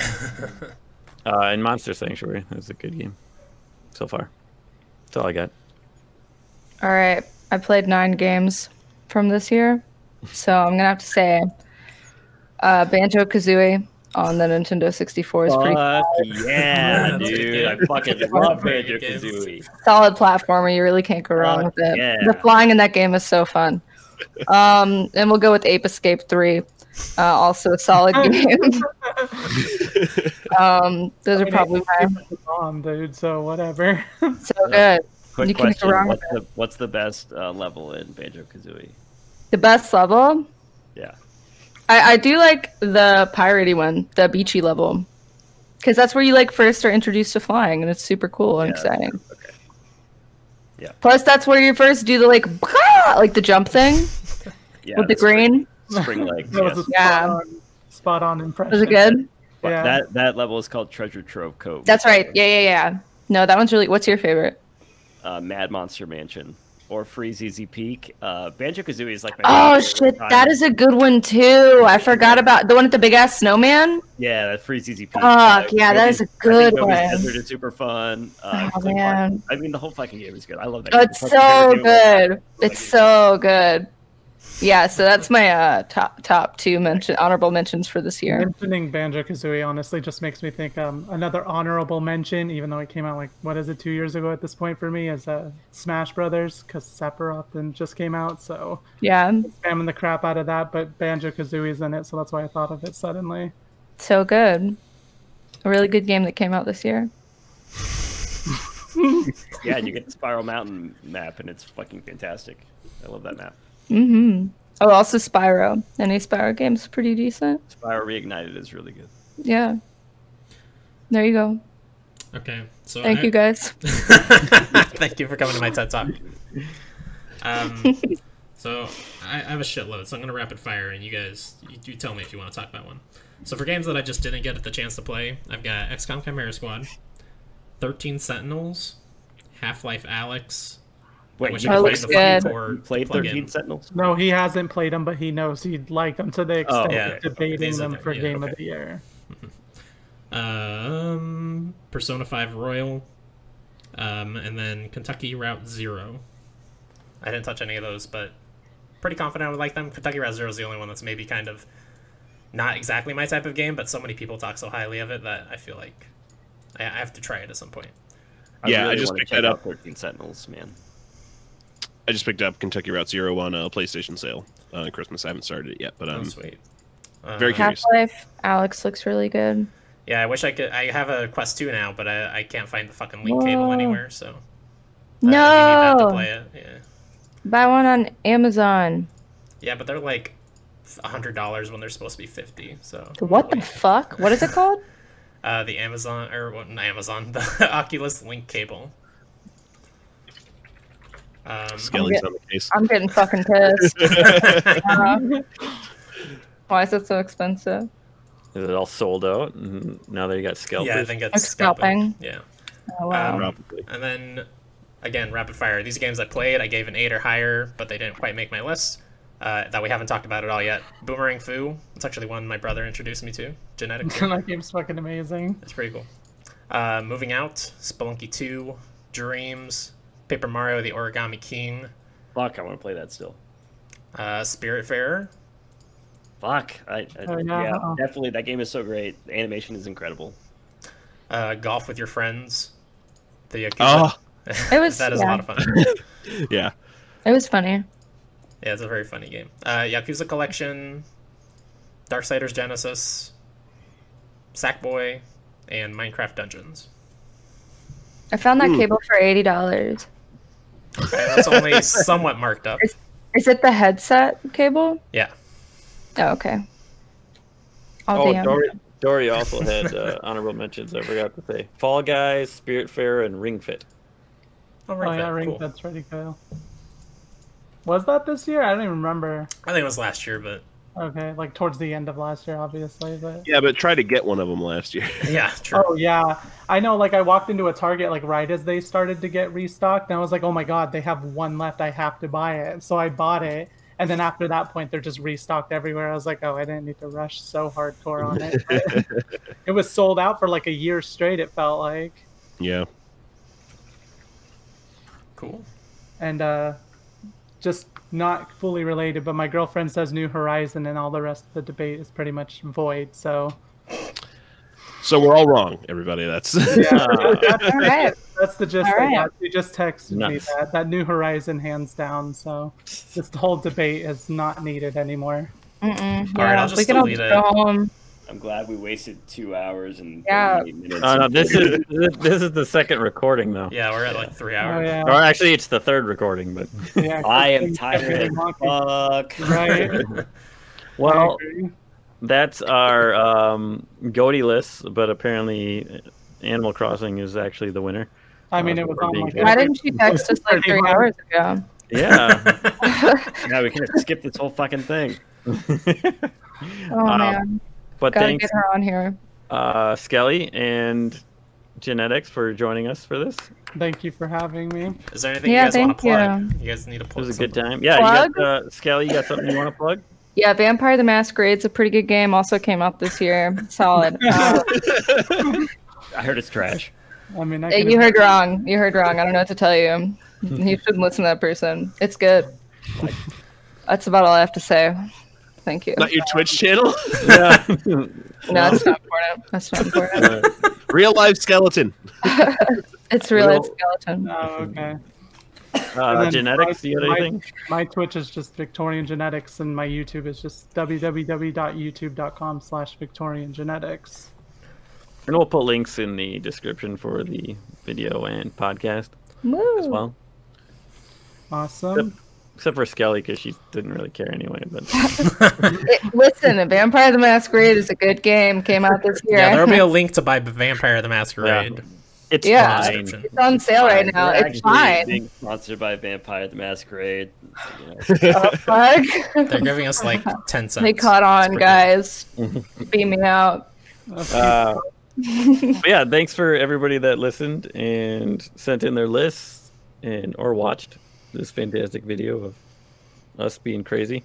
It's always a good time. Daisy, so Yeah, this is the first time we had special guests, right? Yeah. Thank you guys for coming. This was fun. Yeah. Thank you for having us. peace out. Also, the next game we'll be doing for our game exploration is the Surge 2. And we were playing it up to some point. What is it? After the three towers? Three temples, right? Three temples? Three towers? I don't fucking The remember. three tower temples. Three tower temples / something else. It's Don't Start the Lost Child. Three That's the one I towers, get. right? Yeah. It's like the Golden City three towers. If you start the chapter The Lost Child, you've gone too far. Yeah. You've gone too far. Turn around, run away, burn your system. Throw Take it your out the clothes. window. Take your clothes off and go T-pose on top of your car. And we'll Oh be my recording fucking that. god! Did Factorio come out this year? I don't know what that is. Maybe. No, maybe? No, I don't. If so, that's my number 2. Switch that shit right around. We're trying to Okay, plug let's our just next rewind. exploration. My number 2. Guys, Factorio, listen. We're done So with the good. list portion. Yeah, we're going to in another game. And It's a Factorio. It should be. Anyway, the Surge 2 is also on Game Pass currently. and we'll be recording that first episode on the 13th. Yes. I'll take your word for it because I don't have my calendar. 2 in weeks front from of me. today, That would be the 2 weeks from this Wednesday. 13th. Or Did we don't switch make to Wednesdays? Thursday Or- recording. Are we, or is it the 14th? We can talk about this after, but get your questions in by the That's Yeah, 13th. not all fair. Close But enough. anyways, thanks everybody for watching and participating and listening. We'll see you next time. I had In to fact, find- Factorio has multiplayer. Bye. Random Conspiracy Game of the Year.